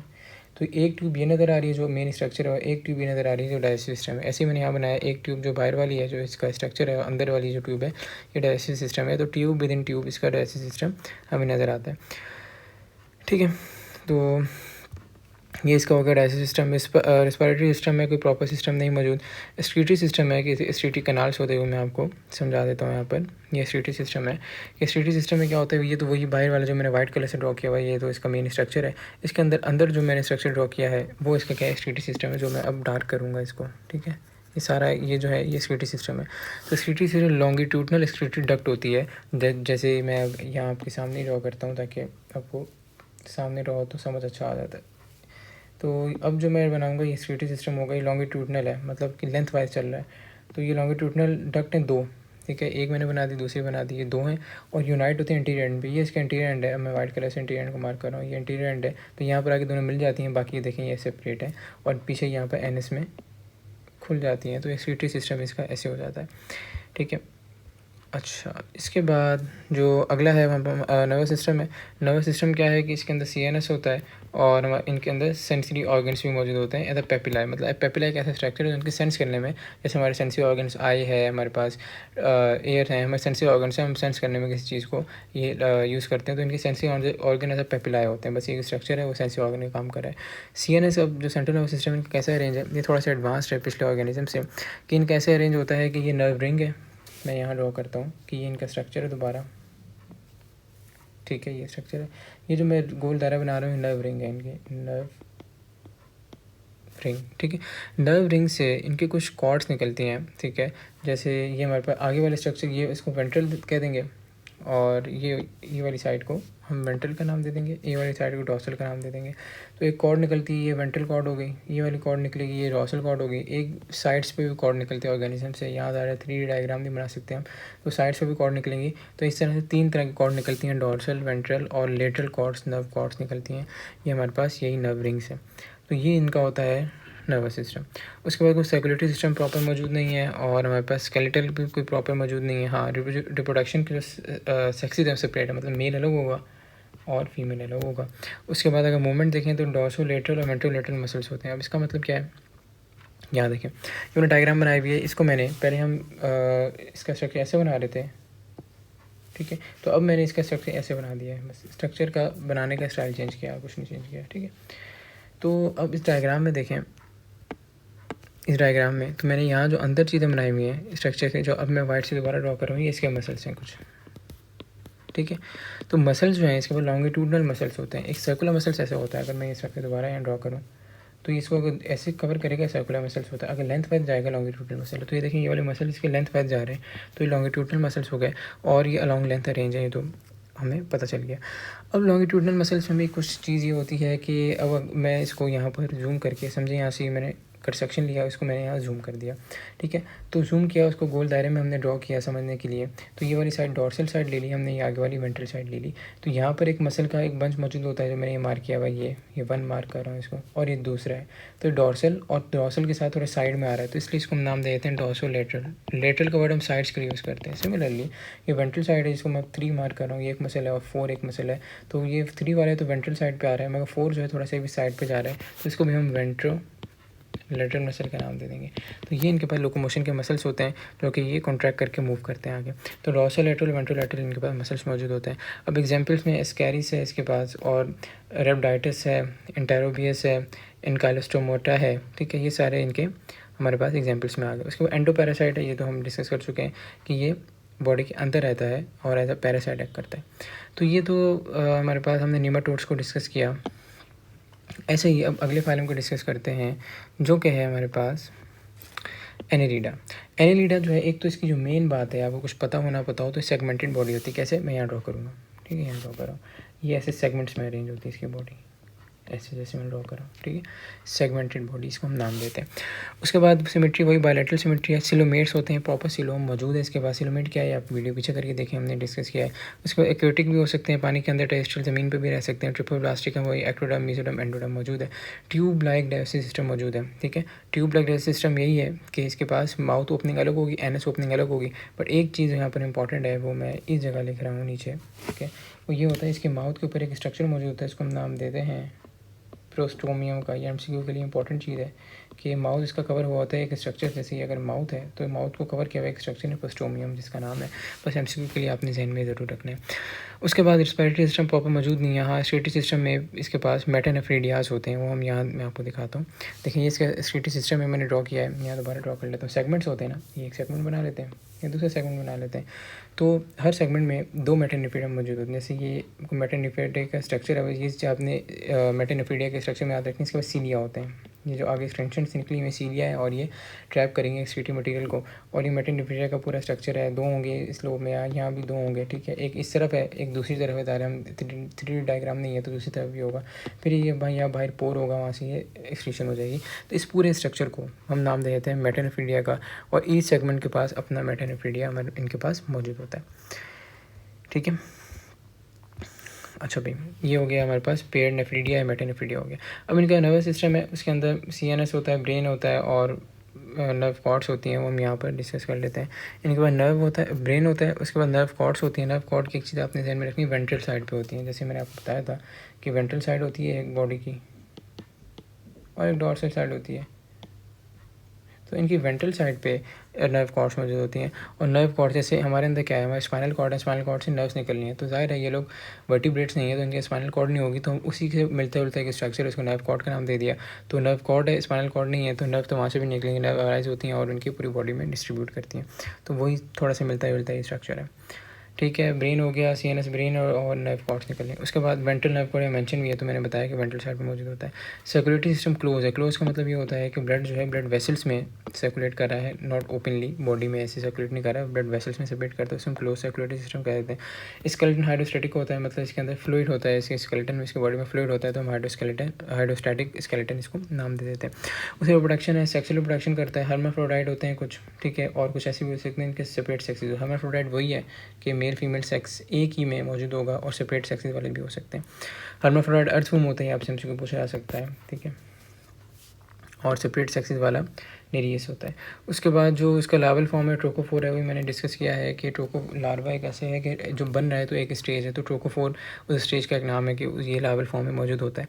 उसके बाद इसके अंदर सर्कुलेटरी और लॉन्गिट्यूडनल मसल्स मौजूद होते हैं। मैं इसको देखता हूँ, मैंने अपने पास यहाँ पर ऐड किया है, तो मैं आपको बता देता हूँ, यहाँ देख लेते हैं। इसके बाद जो मसल्स हैं, अगर ये मैं बनाऊँ आपके पास इसके बॉडी, तो इसके मसल्स जो हैं वो 2 तरह के होते हैं। एक तो सर्कुलर, ये सर्कुलर मसल्स ऐसे होते हैं, ठीक है, सर्कुलर मसल्स हो गए। ये कलर चेंज करके लॉन्गिट्यूडनल लेंथ वाइज अरेंज करूँगा तो ये लेंथ लॉन्गिट्यूडनल मसल्स हो जाएंगे। तो 2 तरह के मसल्स होते हैं। जब भी सर्कुलर मसल कॉन्ट्रैक्ट करेंगे तो बॉडी क्या हो जाएगी, बॉडी को ये आगे पुश करेगा, ठीक है। मतलब ये सर्कुलर मसल जब यहाँ से कॉन्ट्रैक्ट करेगा, यहाँ से जुड़ेगा, तो ये बॉडी आगे की तरफ पुश होगी। जब आगे की तरफ पुश होगी तो यहाँ पर आगे मौजूद होते हैं कुछ स्ट्रक्चर, जिसको हम नाम देते हैं सीटाई का। सीटाई ज़मीन में फिक्स हो जाते हैं और बॉडी आगे की तरफ पुश हो गई, फिक्स कर लिया। फिर ये क्या करेंगे, ये रिलैक्स होंगे, सर्कुलर मसल, और लॉन्गिट्यूडनल मसल जो है वो कॉन्ट्रैक्ट कर जाएंगे। तो लॉन्गिट्यूडनल मसल कॉन्ट्रैक्ट करेंगे, ये बॉडी को यहाँ से आगे की तरफ पुश करेंगे, दोबारा सर्कुलर मसल कॉन्ट्रैक्ट करेंगे, ये यहाँ से आगे पुश होगा, लॉन्गिट्यूडनल कॉन्ट्रैक्ट करेंगे और बॉडी ऐसे ऐसे ऐसे मूव करती जाएगी, ऑल्टरनेट कॉन्ट्रैक्शन ऑफ सर्कुलर और लॉन्गिट्यूडनल मसल की वजह से। तो ये इनका जो है मूवमेंट का, लोकोमोशन का स्टाइल होता है। तो हम थे यहाँ पर कि इनके पास, हम यहाँ पर थे, हम एनलिडा पढ़ रहे थे, ठीक है। ट्रोफोब्लास्ट हो गया हमारे पास, इनकी ये हो गया, ठीक है।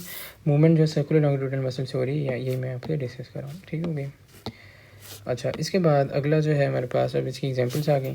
एक पॉलीकीटा आ जाता है, ओलिगोकीटा आ जाता है, हेरेडिनिया। ये 3 क्लासेस हैं इसकी, और तीनों क्लासेस के मैं आपको थोड़ी सी डिटेल बता दूँगा, जो यहाँ पर नहीं मेंशन हुई जा रहा है, और हम थोड़ी सी डिटेल बुक्स में होती है तो यहाँ डिस्कस कर लेते हैं। क्लास पॉलीकीटा इसकी, क्लास का मतलब इस फाइलम का एक फर्दर डिवीजन है। पॉलीकीटा का मतलब वही है जो इसके पास स्ट्रक्चर्स है मूवमेंट के लिए, जो सीटाए थे या कीटाए सीटाए, और ये दोनों मिलते होते स्ट्रक्चर्स हैं, तो वो पॉली का मतलब बहुत ज़्यादा होते हैं, तो वो इसके बाद बहुत ज़्यादा होते हैं। जो मूवमेंट का मैंने यहाँ बताया कि आगे स्ट्रक्चर फिक्स कर रहे हैं, तो कीटाए हैं सीटाए हैं, ठीक है। इस क्लास में जो हेड है डिस्टिंक्ट होता है, उसके अलग से आई जिक्री होती है, टेंटिकल्स और पैल जो हैं इसके सेंसरी ऑर्गन्स हैं, जो कि इसको सेंस करने में, जैसे शिकार को सेंस करने में और डिफरेंट चीज़ें सेंस करने में मदद करते हैं। तो इसके बाद मौजूद होते हैं। रिप्रोडक्शन वो यूनिसेक्सुअल है, मेल अलग फीमेल अलग। लोकोमोशन पैरापोडिया से होगी। पैरापोडिया क्या है भाई, ये अगर इसकी बॉडी बनाए तो मैंने बताया था सीटाए हैं, तो ऐसे भी हो सकता है एक नीचे स्ट्रक्चर लगाओ, जैसे स्ट्रक्चर लगाओ, इससे सीटाए निकल रहे हैं, तो इस स्ट्रक्चर को पैरापोडिया का नाम दे देंगे। बस ये फ़र्क है, निकलने सीटाई कीटाई हैं, बस पैरापोडिया के स्ट्रक्चर इससे निकल जाएंगे तो पैरापोडिया होगा। उसके बाद इसका लार्वा स्टेज मौजूद होता है। अच्छा, अब आगे ओलिगो कीटाई। ओलिगो मतलब होता है थोड़ा कम, ठीक है। तो जो कीटाए हैं सीटाए हैं थोड़े कम होंगे इसके अंदर, बॉडी इसके अंदर सेगमेंटेड होगी, सीटाए मौजूद होंगे, प्रोमिनेंट हेड नहीं होगा और लार्वल स्टेज नहीं होगी। तो ये चीज़ इंपॉर्टेंट है। लार्वल स्टेज पहली क्लास में भी थी, थर्ड में भी होगी, सेकंड में लार्वल स्टेज नहीं होती। ये MCQ के लिए इंपॉर्टेंट चीज़ है। हेरोडिनिया ई सेगमेंट के बाद अपनी हर सेगमेंट जो है एडिशनल रिंग्स होती हैं हर सेगमेंट के पास। मतलब क्या कि मैंने बताया पहले तो सेगमेंटेड है, ये सेगमेंटेड है, तो इसके अंदर फर्दर अपनी रिंग्स होंगी थोड़ी और, ये रिंग्स ऐसे स्ट्रक्चर हर सेगमेंट के पास, ठीक है। उसके बाद कोई डिस्टिंक्ट हेड नहीं है, हर्माफ्रोडाइट है, मतलब मेल और फीमेल एक ही बॉडी में मौजूद हो, लार्वल स्टेज की भी मौजूद होती है। तो ये इसके पास इनकी एग्जांपल्स, उनकी क्लास हो गई। उसमें इंपॉर्टेंस क्या है, अर्थवूम को एज अ फार्मर फ्रेंड, मतलब क्या है कि फार्मिंग में हम यूज़ कर रहे होते हैं, और उसके बाद मेडिसिन में भी लीज को यूज़ करते हैं। जैसे हम कपिंग थेरेपी होती है, आपने सुना होगा हजामा। हजामा में क्या होता है, जो गंदा खून होता है जिसको हम कहते हैं, ये इस्लामिक पॉइंट ऑफ व्यू से भी इसको कहा जाता है, अच्छी चीज़ है। जो गंदा खून होता है उसको निकाल लिया जाता है। तो ऐसे ही लीच भी, ज़ाहिर है ये तो साइंटिफिक तरीका है, वो स्मॉल कट से निकाला जाता है, बट जो लीच है इसको पहले यूज़ करते थे, और ये क्या करता था, वही स्मॉल होल्स क्रिएट करके जो ब्लड है उसको ये बाहर निकाल लेता था। तो लीच का भी एक जो हमारे पास मेडिकल यूज़ है वो ये वाला यूज़ है, ठीक है। तो ये वाला फाइलम एनिलिडा भी एंड होता है।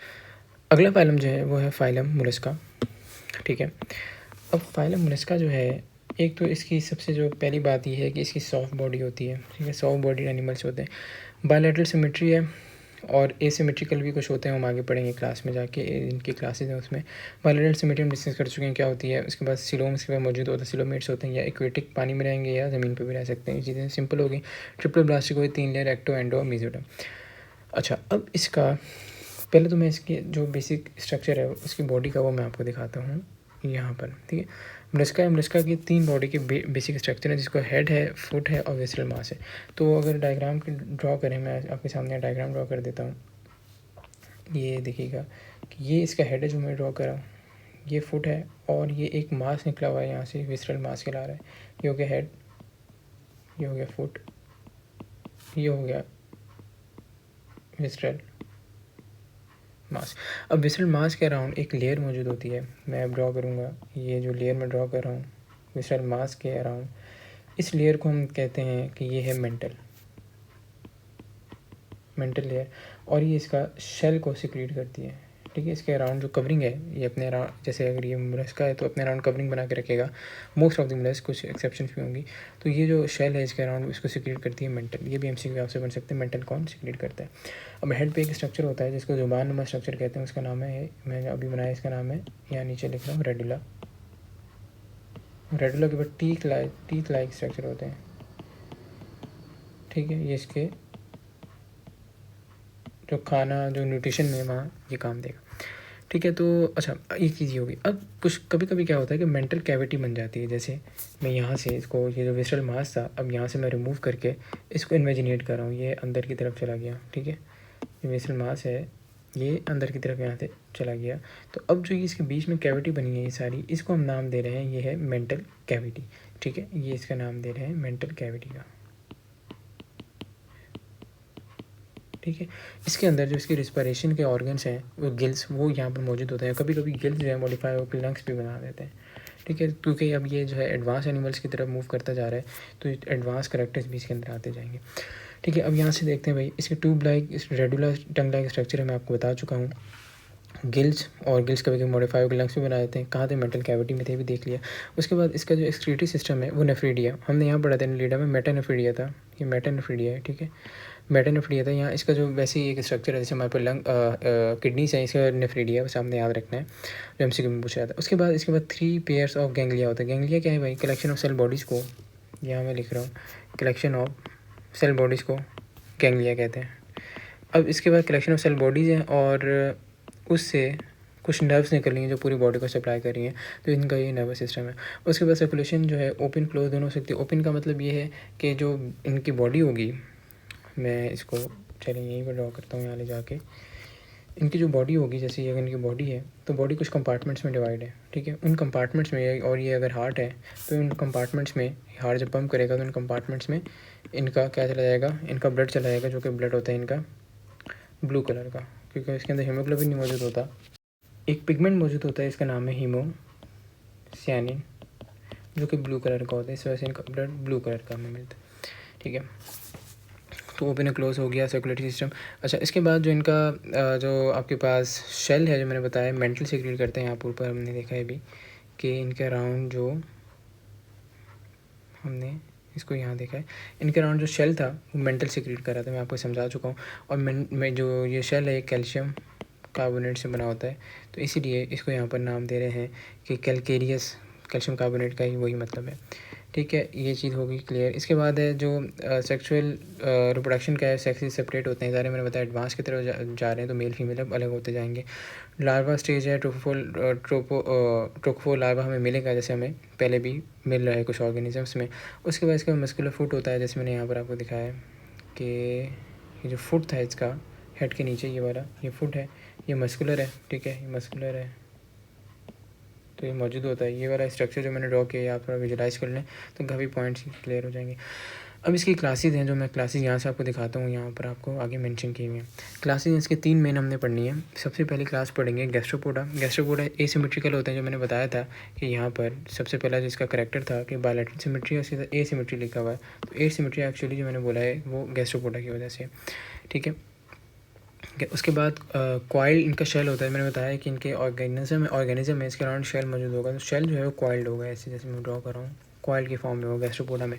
एक्वेटिक भी हो सकते हैं, ज़मीन पे टेरेशियल भी हो सकते हैं। उसके बाद जो आपके पास इसकी एग्जांपल आ जाती है वो हेलिक्स एक्सपर्सा है, डायमेक्स है, इसकी एग्जांपल में आ जाता है, ठीक है। अब इसके बाद अगला जो है बायवेल्विया। बायवेल्विया एक्वेटिक है, पानी में रहेगा, बायलैटरल सिमेट्रिकल है वही। उसके बाद लेटरली कंप्रेस होता है, मतलब क्या इनके अगर इनकी बॉडी है ये, तो ये लेटरली साइड से कंप्रेस हुई होगी, ठीक है। ऐसे मैं थोड़ा डायग्राम सही कर लूँगा। अच्छा, ये बॉडी है, ये साइड से ऐसे कंप्रेस हुई है, ठीक है। तो साइड से जो कंप्रेस है लेटरली कंप्रेस कह रहे हैं। 2 पीस ऑफ शेल होता है। अब ये बॉडी है, साइड से कंप्रेस हुई है, मैं दोबारा ड्रॉ करता हूँ इसको ताकि और हम शेल को भी यहीं पर ड्रॉ कर लें। ये बॉडी है और साइड से कंप्रेस है ऐसे, और ये ऐसे, ठीक है। तो शेल जो है इनके वो ऐसे हैं, एक तरफ ये शेल होगा इस तरफ, ठीक है, इस तरफ शेल होगा, तो क्या होगा 2 पीस ऑफ शेल होगा इसके पास। और इसी एग्जांपल में आ गया माइटिलस आ गया, एनोडोंटा आ गया, ऑस्ट्रेलिया आ गया, ये एग्जांपल्स में आ गया। उसके बाद सेफेलोपोडा है। सेफेलोपोडा में आर्म्स निकल होते हैं इनके हेड के, जैसे ये जो बेसिक स्ट्रक्चर है हम दोबारा ड्रॉ कर लेते हैं। ये हेड था और ये फुट वाला रीजन है और ये विसरल मास है।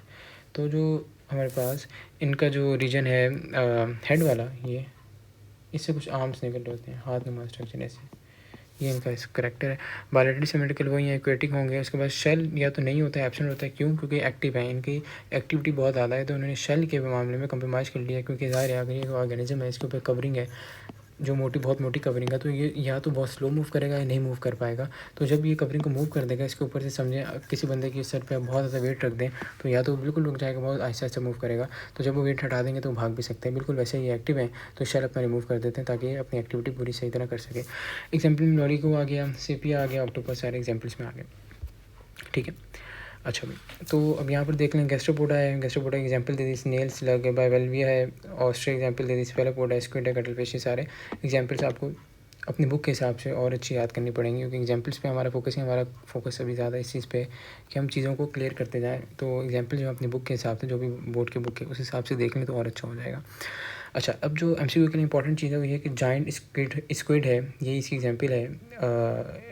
मोलस्का में आते हैं जाइंट स्क्विड, एक ऑर्गेनिज्म, इनका लार्जेस्ट इन्वर्टिब्रेट है एक ये। उसके बाद ऑक्टोपस जो है ये ज़हीन है, ठीक है, ये आपके पास सबसे ज़हीन इन्वर्टिब्रेट है ऑक्टोपस। और जो सबसे लार्जेस्ट इन्वर्टिब्रेट है, वर्टिब्रेट की बात नहीं कर रहा, इन्वर्टिब्रेट सबसे लार्जेस्ट है जाइंट स्क्विड है। ये 2 MCQ बड़े इंपॉर्टेंट है, ठीक है, दोनों पूछ सकते हैं आपसे। अच्छा भाई, इसके बाद इनके अंदर मैं और आपको अब इम्पोर्टेंस देख लेते हैं थोड़ी सी, फिर ये एंड हो जाएगा फाइलम। इम्पोर्टेंस में ये है कि इसका जो ऑस्टर है इसका एक ऑर्गेनिज्म, वो बहुत डिलीशियस होता है, मतलब लोग खा सकते हैं उसको। उसके बाद स्लग्स है। स्लग्स क्या है कि गार्डन्स को नुकसान पहुँचाता है, इवन प्लांट की रूट्स को भी डिस्ट्रॉय कर देता है, तो प्लांट दोबारा ग्रो नहीं हो पाता। ये नुकसानदेह इसका होगी चीज़। ये ऑस्टर पहला हो गया, इंपॉर्टेंस की बात करूँ दूसरा हो गया। थर्ड देख लें, उसके बाद जो ये है हमारे पास ऑस्टर है, इसको पर्ल फॉर्मेशन में यूज़ कर रहे होते हैं, ठीक है। और ऑक्टोपस में बताते हैं सही ने। तो एडिबल है। Shells in tar and button, तो ये वही चीज़ है कि इनसे कुछ फ़ायदे भी उठाए जाते हैं, जैसे शेल्स जो हैं हम बना सकते हैं, बटन्स बना सकते हैं, ऐसे बटन होते हैं हमारे शर्ट्स वगैरह में। और टार जो है जैसे रोड पे हम बिछाते हैं, तो उनसे भी बन सकता है, एडिबल है ये। और उसके बाद पर्ल फॉर्मेशन में बता चुका हुआ, इंजीरियस टू गार्डन और शिप्स जो है वो कौन सा था, वो स्लग था। खाने वाला जो है हमारे पास वो ऑस्टर है, ठीक है। और पर्ल फॉर्मेशन भी यहाँ पर जो मेंशन है वो भी ऑस्टर ही है, पर्ल फॉर्मेशन, ठीक है। तो ये वाले अगर मेन कैरेक्टर आप देख लें तो एमसीक्यू आपके हो जाएंगे, कोई आपको प्रॉब्लम नहीं होगा। इसके बाद अगला फाइलम है हमारे पास आर्थ्रोपोडा। आर्थ्रोपोडा में वही पढ़ते आते हैं, इसके सारी चीज़ें देखेंगे। आर्थ्रोपोडा में एक तो बायलैटरल सिमेट्री है, ये चीज़ें हम पहले देख चुके हैं, वैसे मैं सिर्फ आपको बताऊंगा कि बायलैटरल सिमेट्री है, बाकी पूरी डिटेल हम ऑलरेडी देख चुके हैं। यहाँ पर ही आप यही इसको समझते हैं कि सिलोमेट ही है, ठीक है। अब जो आएंगे आगे इनके पास प्रॉपर सिलोम मौजूद होगा, सिलोमेट ही होंगे सारे। उसके बाद एयर वाटर सॉइल सब में रहता है, तो इसका मतलब यही है कि ये इतनी वास्ट वैरायटी है आर्थ्रोपोडा में, कुछ एयर में होंगे, कुछ वाटर में रहेंगे और कुछ जो है सॉइल में रहेंगे, इतनी ज़्यादा वास्ट वैरायटी है। ट्रिपल प्लास्टिक है, ठीक है, 3 लेयर से बनाए हम देख चुके हैं बहुत। उसके बाद tube like and specialized dialysis system. Tube like का मतलब ये है कि माउथ अलग एनएस अलग, और स्पेशलाइज एक प्रॉपर डायलिसिस सिस्टम के बाद मौजूद होगा। उसके बाद कुछ चीज़ें ना, अब मैं आपको पहले इनके करैक्टर्स यहाँ से बता दूँ, मैंने एक्स्ट्रा करैक्टर्स यहाँ पर लिख लिए हैं, उसके बाद फिर यहाँ पर चलेंगे इस चार्ट पे। देखिए आर्थ्रोपोडा में एक तो सेगमेंटेड बॉडी हमें यहाँ भी मिलती है, मतलब वही के सेगमेंट्स होंगे, अलग अलग सेगमेंट्स, ये मैंने सेगमेंट ड्रॉ कर दिए। अब यहाँ पर एक चीज़ जो जहन में होनी चाहिए कि सेगमेंट्स के जो बीच में एक लेयर होती है, इसको क्यूटिकल के नाम देते हैं। ये मैं अब ड्रॉ कर रहा हूँ, जैसे कि एक सेगमेंट को दूसरे सेगमेंट में जोड़ा हुआ है किसने, क्यूटिकल ने, ठीक है। तो ईच सेगमेंट अदर सेगमेंट जुड़ी हुई है by the help of cuticle. उसके बाद अपेंडिसेस होते हैं। अपेंडिस ये हैं जैसे हमारे हाथ हैं, हमारे टांगे हैं, क्या ये अपेंडिसेस हैं, मेन बॉडी से बाहर निकले हुए, तो लेग्स और विंग्स इनके अपेंडिसेस होते हैं। उसके बाद इनके जो ओरिजिन है वो एनिलीड से कॉमन ओरिजिन हमें मिलता है, क्योंकि अगर ये कॉमन इंसेस्टर था और इससे हमारे पास एनिलीड्स और हमारे पास आर्थ्रोपोडा दोनों निकले, तो हम इसलिए कह रहे हैं क्योंकि ये जो इनके करैक्टर्स हम मिलते जुलते हैं, तो हम ये कहते हैं कि इनका जो ओरिजिन है वो कॉमन हो सकता है। उसके एक्सक्रीटरी सिस्टम के लिए इनके पास मेलफिजियन ट्यूब्यूल्स होती हैं, जैसे ये मैंने डायग्राम अटैच कर दी, ये इनके पास होती हैं आपके पास एक्सक्रीटरी सिस्टम के लिए, और ये यूरिक एसिड को एक्सक्रीट करती हैं, ये इंपॉर्टेंट एमसीक्यू है, ठीक है। यूरिक एसिड को एक्सक्रीट करेंगे as a waste material. Respiratory system आ गया। रिस्पायरेटरी सिस्टम इनके पास क्या होगा कि जैसे कॉकरोच का रिस्पायरेटरी सिस्टम होता है कि जी मैंने ये साइड्स पे बनाया हुआ, ये है स्पायरिकल्स, ये ओपनिंग जो है ये है आपके पास स्पायरिकल, यहाँ से एयर इंटर होगी। उसके बाद स्पायरिकल के बाद ये जो अब मैं मार्क कर रहा हूँ, सारा जो शेड कर रहा हूँ, ये ट्रैकिया आ जाता है। ट्रैकिया के फर्दर ब्रांच में डिवाइड होगा ताकि सारी बॉडी के पास चली जाए एयर, तो इनको हम नाम देते हैं ट्रैक्यूल। तो ट्रैकिया, ट्रैक्यूल, स्पायरिकल, ये सारे पार्ट्स होते हैं रेस्पिरेटरी सिस्टम के, ठीक है। उसके बाद आया था इसमें एक प्रोसेस होता है, इसको हम कहते हैं मेटामॉर्फोसिस। मेटामॉर्फोसिस क्या है, चेंज ऑफ फॉर्म और स्ट्रक्चर ड्यूरिंग लाइफ साइकिल। मतलब क्या कि अगर कोई इनकी लाइफ साइकिल थी, उस लाइफ साइकिल में इस शेप के थे, उसके बाद कुछ टाइम बाद इस शेप के हो जाएंगे, अपनी शेप को चेंज कर लिए, उसके कुछ टाइम बाद ये इस शेप पे हो जाएंगे, तो ये अपनी फॉर्म और शेप को चेंज करते रहते हैं। जैसे लार्वा होगा, प्यूपा होगा और अडल्ट बन जाएगा, तो लार्वा की अलग शेप, प्यूपा की अलग, अडल्ट की अलग शेप। अच्छा, अब एक और टर्म है जिसको हम कहते हैं निम्फ, ये भी कभी मौजूद होती है। ये क्या होता है कि मेटामॉर्फोसिस इनकम्प्लीट, मतलब क्या कि जैसे लार्वा, मैंने अभी आपको बताया कि लार्वा बाद बना इनके पास प्यूपा, ये इनके सारे डेवलपमेंट स्टेज है, और अडल्ट बन गया। तो कुछ ऑर्गेनिज्म एक ऐसा हो कि लार्वा, प्यूपा और अडल्ट तो बने, मगर लार्वा और अडल्ट जो है इसके शेप से मिलती जुलती हो, तो हम कहेंगे मेटामॉर्फोसिस इनकम्प्लीट है, क्योंकि जैसे लार्वा था वैसे ही अडल्ट है। तो इसलिए हम कह रहे हैं कि निम्फ उसको नाम दे देते हैं कि लार्वा सिमिलर टू अडल्ट होता है। अब उस चार्ट पर चलते हैं। ये हो गया हमारे पास अच्छा, इनकी रिस्पायरेटरी सिस्टम है। ट्रैकिया होता है जैसे मैंने बताया, कुछ में बुक लंग्स भी होते हैं, लंग्स की नुमाई स्ट्रक्चर है, बट इसका जो स्ट्रक्चर है होता है लंग्स की नुमाई है, बट इसको बुक क्यों कह रहे हैं, क्योंकि मैं इसको वहीं जाके ड्रॉ करता हूँ ताकि समझना आसान हो। बुक इसको इसलिए कह रहे हैं क्योंकि इसकी जो स्ट्रक्चर है बुक की तरह हो जाता है। जैसे ये अगर कोई बुक है और इसके पेजेस जैसे आपको दिख रहे हैं, ठीक है, तो ये इस तरह के लंग्स का स्ट्रक्चर होता है, इसे बुक लंग्स कहते हैं। होता ऑल दो लंग्स की तरह स्ट्रक्चर, और गिल्स होंगे जो कि एक्वेटिक एनिमल्स होंगे। उसके बाद एक्सक्रीजन के लिए मेलफिजियन ट्यूब्यूल्स हैं, मैं आपको दिखा चुका हूँ। उसके बाद नर्वस सिस्टम जो है ये पेड गैंग्लिया और डबल वेंट्रल कॉर्ड होती है। मतलब क्या कि गैंग्लिया एक्चुअली हम कहते हैं कलेक्शन ऑफ सेल बॉडीज़ को, तो गैंग्लिया हुआ कलेक्शन ऑफ सेल बॉडीज़, और इससे कॉर्ड निकल रही होगी या ऐसे कॉर्ड निकल रही होंगी जो कि पूरी बॉडी को सप्लाई कर रही होंगी। तो ये इनका ऐसा बेसिक सा स्ट्रक्चर होता है। पेड गैंग्लिया और डबल वेंट्रल कॉर्ड होती है। उसके बाद जो सर्कुलेटरी सिस्टम है ओपन होता है, मतलब क्या ब्लड जो है ब्लड वेसल्स में ही होगा, ओपनली सर्कुलेट कर रहा होगा। उसके बाद स्केलेटन इनका एक्सोस्केलेटन होता है, मतलब बॉडी के बाहर इनके, जैसे अगर ये किसी आर्थ्रोपोड की बॉडी है, इसकी बॉडी के बाहर एक स्केलेटन ने कवर किया होगा, ठीक है, तो उसको हम नाम देते हैं एक्सोस्केलेटन का, और वो काइटिन से बना होता है, ठीक है। अच्छा, अब रिप्रोडक्शन का सेक्स से सेपरेट है, ज़ाहिर है ये तो चीज़ मैं आपको बता चुका हूँ कि अब सेक्स से सेपरेट आ रहे हैं क्योंकि एनिमल्स हाई एनिमल्स हो गए और सेक्सुअल मेटामॉर्फोसिस मिल रही है, ये भी चीज़ हम डिस्कस कर चुके हैं अभी। लार्वा मिल रहा है हमें, ठीक है, लार्वा है, निम्फ है, तो ये चीज़ें हमें यहाँ पर मिल जाती हैं। और जो इंस्टर है, ये इंस्टर एक्चुअली क्या है, जैसे मैंने आपको बताया था इनकी डेवलपमेंट में क्या क्या स्टेजेस आती हैं। इनकी डेवलपमेंट में लार्वा, प्यूपा और अडल्ट आ रहा था, जैसे हमने यहाँ पर ऊपर देखा है लार्वा, प्यूपा, अडल्ट। तो ये जो चेंज हो रही है, लार्वा से प्यूपा बनना है, प्यूपा से अडल्ट बनना है, तो चेंज को ही हम नाम एक्चुअली दे देते हैं हमारे पास इंस्टा का। बट ये कोई ऐसी अलग से क्लास नहीं है, बट पंजाब की बुक में इसको थोड़ा सा अलग से बताया हुआ है। बट ये इंस्टा एक्चुअली यही है कि जो फॉर्म्स चेंज हो रही हैं उसको हम नाम दे रहे हैं, ये कोई और चीज़ नहीं है, ठीक है। पंजाब की बुक में इसको निम्फ के साथ ब्रैकेट में कहीं लिखा हुआ है, तो वो ऐसा नहीं है। अच्छा खैर, आगे बढ़ते हैं। उसके बाद जिसकी मूवमेंट है वो वॉकिंग और फ्लाइट मूवमेंट है। ज़ाहिर है जो मैंने बताया कि अलग अलग जगह पर रह रहे हैं। फ्लाइट होगी तो इसका मतलब है कि ये एयर में होंगे, वॉकिंग होगी तो सॉइल में होंगे, तो बस ये है। उसके बाद इसकी अब हम देखते हैं क्लासेस, तो इसके हम देखेंगे दिस क्लासेस है। सबसे पहली क्लास है क्लास क्रस्टेशिया है, दूसरी क्लास इंसेक्टा है, तीसरी क्लास एरेक्निडा है और चौथी क्लास कार्या मारियापोडा है, क्लास मारियापोडा है। अच्छा, अब पहली क्लास क्रस्टेशिया जो है ये एक्वेटिक है, एक तो पानी में रहेंगे। उसके बाद सिफेलोथोरैक्स होता है। सिफेलोथोरैक्स क्या है कि इनका हेड और थोरैक्स, ठीक है, थोरैक्स जैसे हमारे चेस्ट कैविटी फ्यूज़ हुए होते हैं, जुड़े हुए होते हैं, तो इसको सिफेलोथोरैक्स के नाम दे देते हैं। हेडोथोरैक्स फ्यूज़ है। अपेंडेजेस, जैसे अपेंडेज बॉडी से बाहर जो चीज़ें निकल रही हैं, हेड पे 2 पेयर्स ऑफ एंटीनल अपेंडेजेस होते हैं। जैसे आपने कॉकरोचेस में देखा है कि अगर कॉकरोच है तो उससे ऐसे कुछ हेयर स्ट्रक्चर निकल होंगे, उसको एंटीना कहते हैं, और ये इनके सेंसरी ऑर्गन होते हैं, ठीक है। 2 पेयर्स ऑफ एंटीनल अपेंडेजेस होते हैं, 1 पेयर ऑफ मैंडिबल और 2 पेयर ऑफ मैक्सिला। मैंडिबल हम कहते हैं लोअर जॉ को, मैक्सिला कहते हैं अपर जॉ को, तो 1 पेयर ऑफ मैंडिबल होता है, 2 पेयर ऑफ मैक्सिला होता है। एग्जाम्पल देख लें, साइक्लोप्स है, क्रैब्स है, लॉबस्टर है, प्रॉन है। एग्जाम्पल आपको याद ही करनी पड़ेंगे और इसका कोई हल नहीं है। अपना कोई मॉर्निंग बनाने कुछ भी करने में एग्जाम्पल आपको याद करनी पड़ेंगे। उसके बाद अगली क्लास इंसेक्टा, ये लार्जेस्ट ग्रुप है। ये चीज़ आपको बहुत पता होनी चाहिए कि क्लास इंसेक्टा जो है कि आपसे MCQ के बाद पूछा जाता है कि लार्जेस्ट है, मतलब इसमें सबसे ज़्यादा ऑर्गेनिज्म हमें मिलते हैं इंसेक्टा में।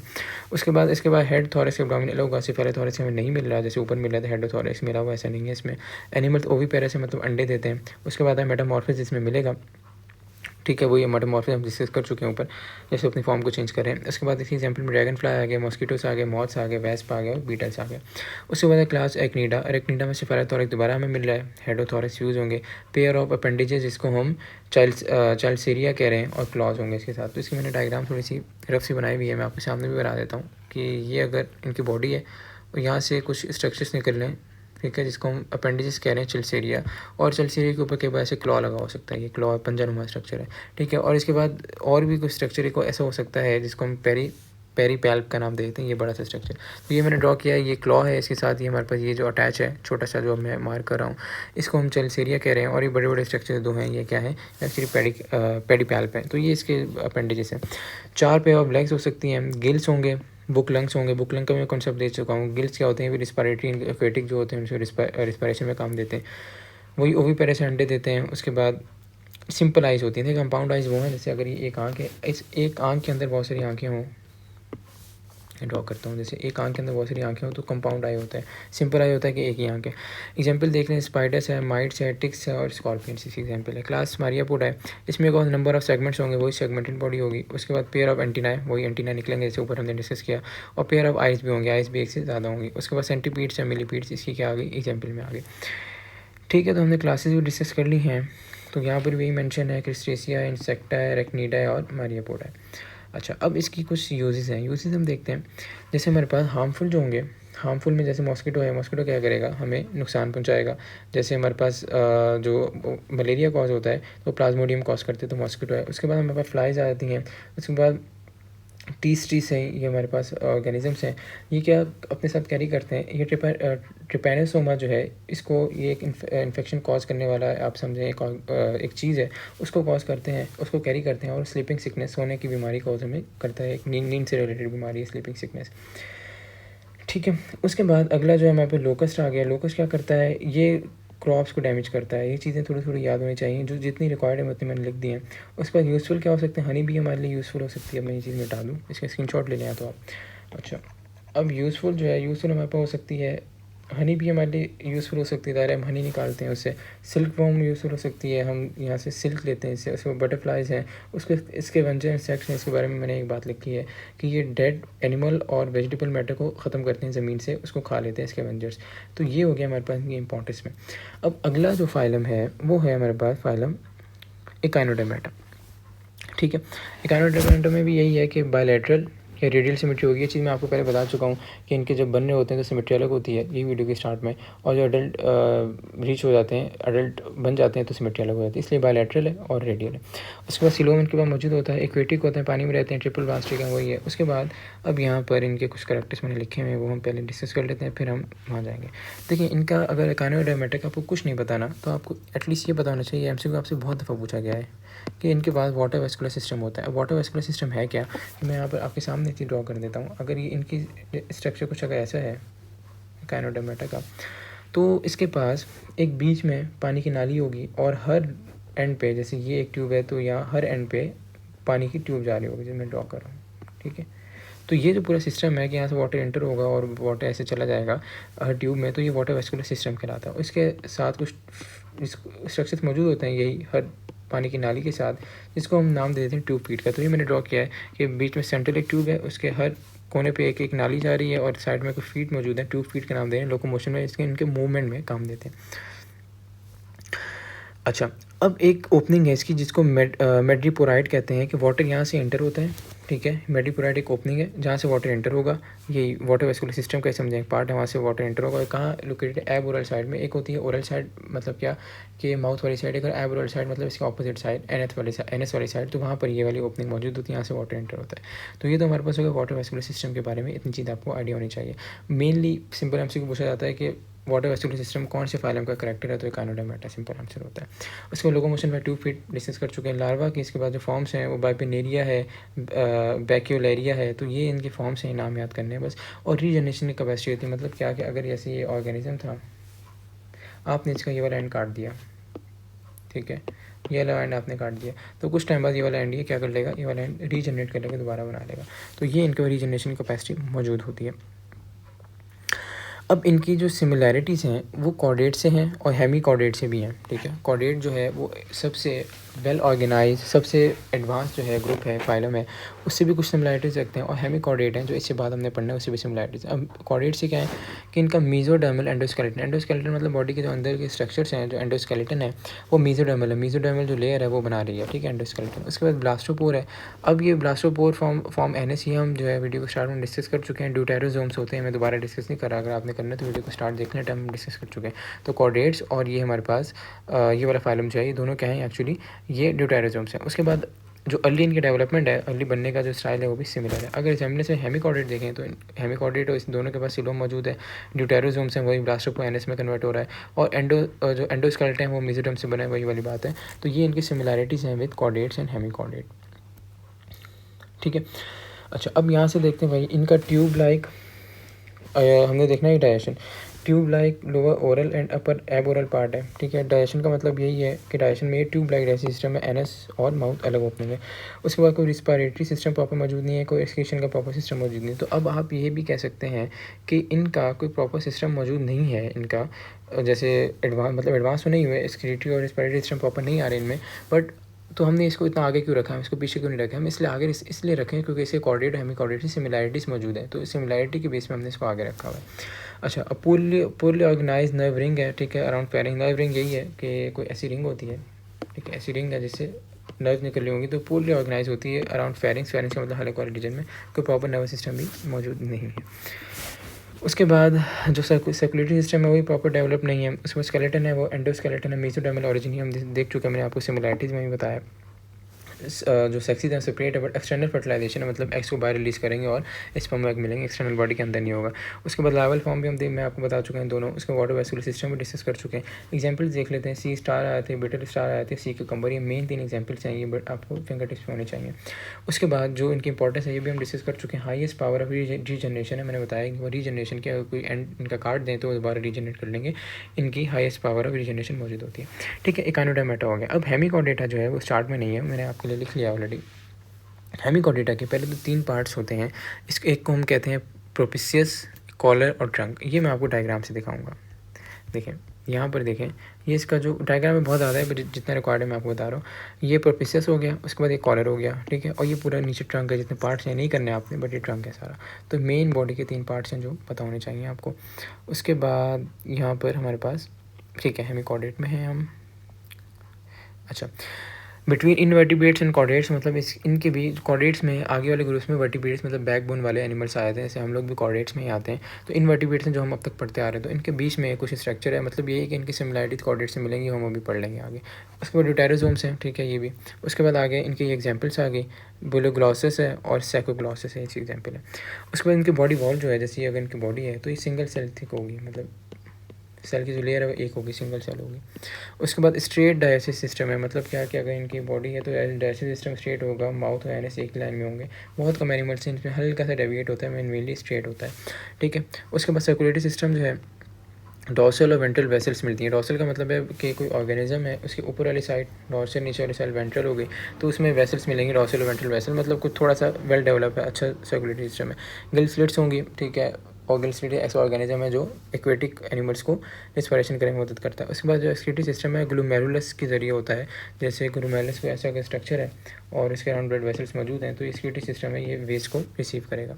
उसके बाद हमारे पास आएगा नर्वस सिस्टम। नर्वस सिस्टम जो है सब एपिडर्मल प्लेक्सिस ऑफ न्यूरॉन्स होता है। सब एपिडर्मल का मतलब है कि जो स्किन की लेयर है, ठीक है, जो स्किन की लेयर है तो एपिडर्मिस का नाम देते हैं। मैं मिटा के बताता हूँ, स्किन की लेयर को हम एपिडर्मिस का नाम देते हैं। अगर ये इनकी स्किन है तो स्किन के नीचे जो है एक प्लेक्सिस होगा, गुच्छा होगा न्यूरॉन्स का, जिसको हम सब एपिडर्मल प्लेक्सिस कह रहे हैं। तो ये इनके ओके मेन कैरेक्टर्स। अब हमने देखना है इसके बाद कॉर्डेटा, ठीक है, जो अगला फाइलम है हमारे पास। कॉर्डेटा की 3 मेन कैरेक्टर्स हैं,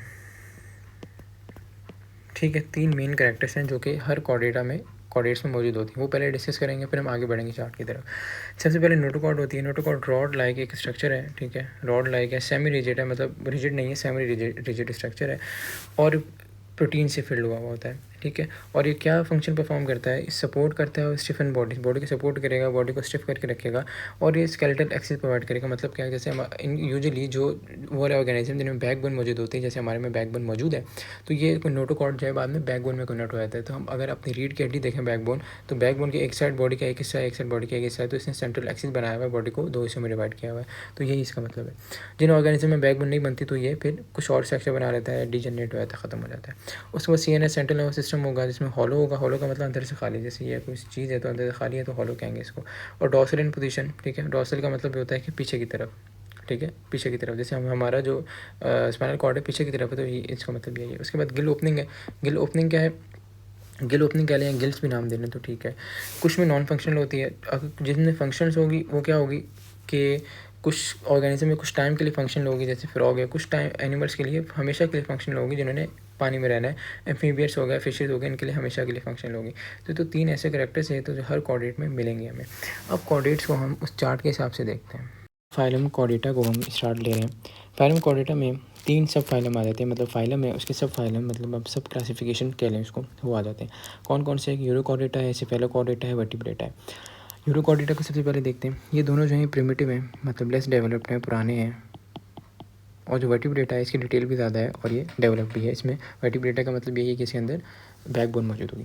अच्छा, यूरोकॉर्डेटा देखते हैं। इसके अंदर जो नोटोकॉर्ड है, हमने जब स्ट्रक्चर पढ़ा है नोटोकॉर्ड का, ये सिर्फ लार्वा के स्टेज में होता है, लार्वा एम्ब्रियोनिक स्टेज है, और टेल वाले रीजन में होता है, पूरी बॉडी में नहीं होता।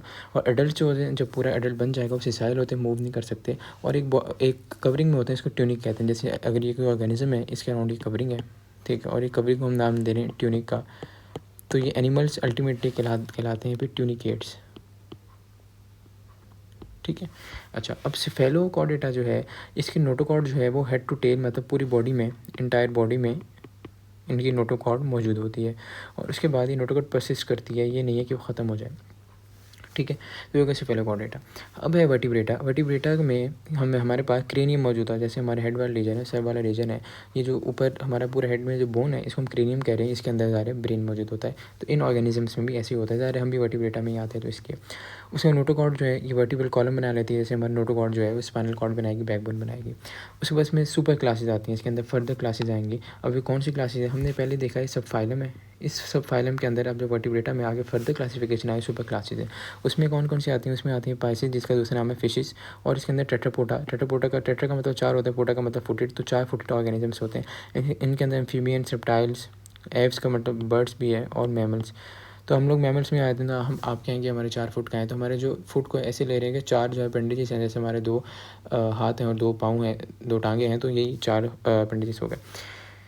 अच्छा, अब एक तरह की और क्लासिफिकेशन है जो आपसे पूछ ली जाती है काफ़ी दफ़ा, MCQ आपके काफ़ी आए हुए हैं, हम अलग से MCQ भी सॉल्व कर रहे हैं, अपलोड हो जाएंगे सारे। तो उसमें वो क्लासिफिकेशन जो है आपको आइडिया हो जाएगा उसके क्वेश्चंस कैसे आ रहे हैं। तो वो ये है, वो क्लासिफिकेशन होती है जैसे एमनियोट्स और एमनियोट्स। अब एमनियन क्या है, एमनियन जो है एक्चुअली ये इसको ऐसे क्लासीफाई कर रहे थे, एन का मतलब है कि एब्सेंस ना, एब्सेंस। तो इनके अंदर फीटल मेम्ब्रेन्स एब्सेंट होती हैं। फीटल मेम्ब्रेन्स क्या है, फीटल मेम्ब्रेन ये है कि जैसे अगर ये कोई फीटस है बन रहा है माँ के पेट में, उसके अराउंड कुछ मेम्ब्रेन्स मौजूद होंगी। जैसे मैं मेम्ब्रेन बना देता हूँ, ये दूसरी मेम्ब्रेन हो गई, ये तीसरी मेम्ब्रेन हो गई, तो उसके अराउंड कुछ मेम्ब्रेन्स मौजूद है। कौन कौन सी मेम्ब्रेन है, एमनियन है, कोरियन है, एलेंटॉइस है, ये सारी मेम्ब्रेन्स के नाम है जो इसके अराउंड मौजूद होती हैं। तो अगर जिनमें होंगी वो मेम्ब्रेन्स, उसको हम एमनियोट्स कह देंगे, और जिनमें नहीं होंगे उसको एन एमनियोट कह देंगे। सिंपल क्लासिफिकेशन है। अब इसमें आ कौन कौन रहा है, इसमें आ पाइसिस रही हैं, एम्फीबियन। पाइसिस का मतलब फिशेस, मतलब एन एमनियोट्स में फिशेस और एम्फीबियंस आ रहे हैं, और रेप्टाइल्स, बर्ड्स, मैमल बाकी जो बचे हैं वो एमनियोट्स में आ रहे हैं। तो ये हो गया हमारे पास एक तरह की और क्लासिफिकेशन। अब हम आगे पढ़ने जा रहे हैं यहाँ पर फिशेस को। हमने देखा ये वाला जो सुपर वर्टिब्रेटा की सुपर क्लास है फिशेस, इसको हम पहले पढ़ेंगे। फिशेस के अंदर आगे फर्दर भी क्लासिफिकेशन है, इसको हम स्टार्ट ले रहे हैं पहले। साइक्लो वर्ड का जो मतलब है वो होता है राउंड, ठीक है।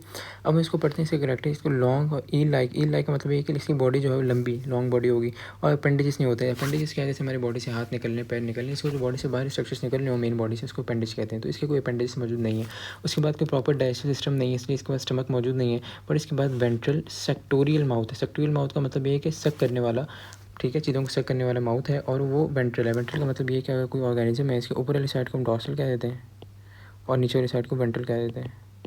तो वेंट्रल साइड पे से माउथ मौजूद होगा, सेक्टोरियल इन नेचर है। उसके बाद गिल्स, आपको पता है कि एक्वेटिक ऑर्गेनिज्म में ऐसे चीज़ें होती हैं जो रिस्पायरेशन में काम देती हैं, गैसेज एक्सचेंज में।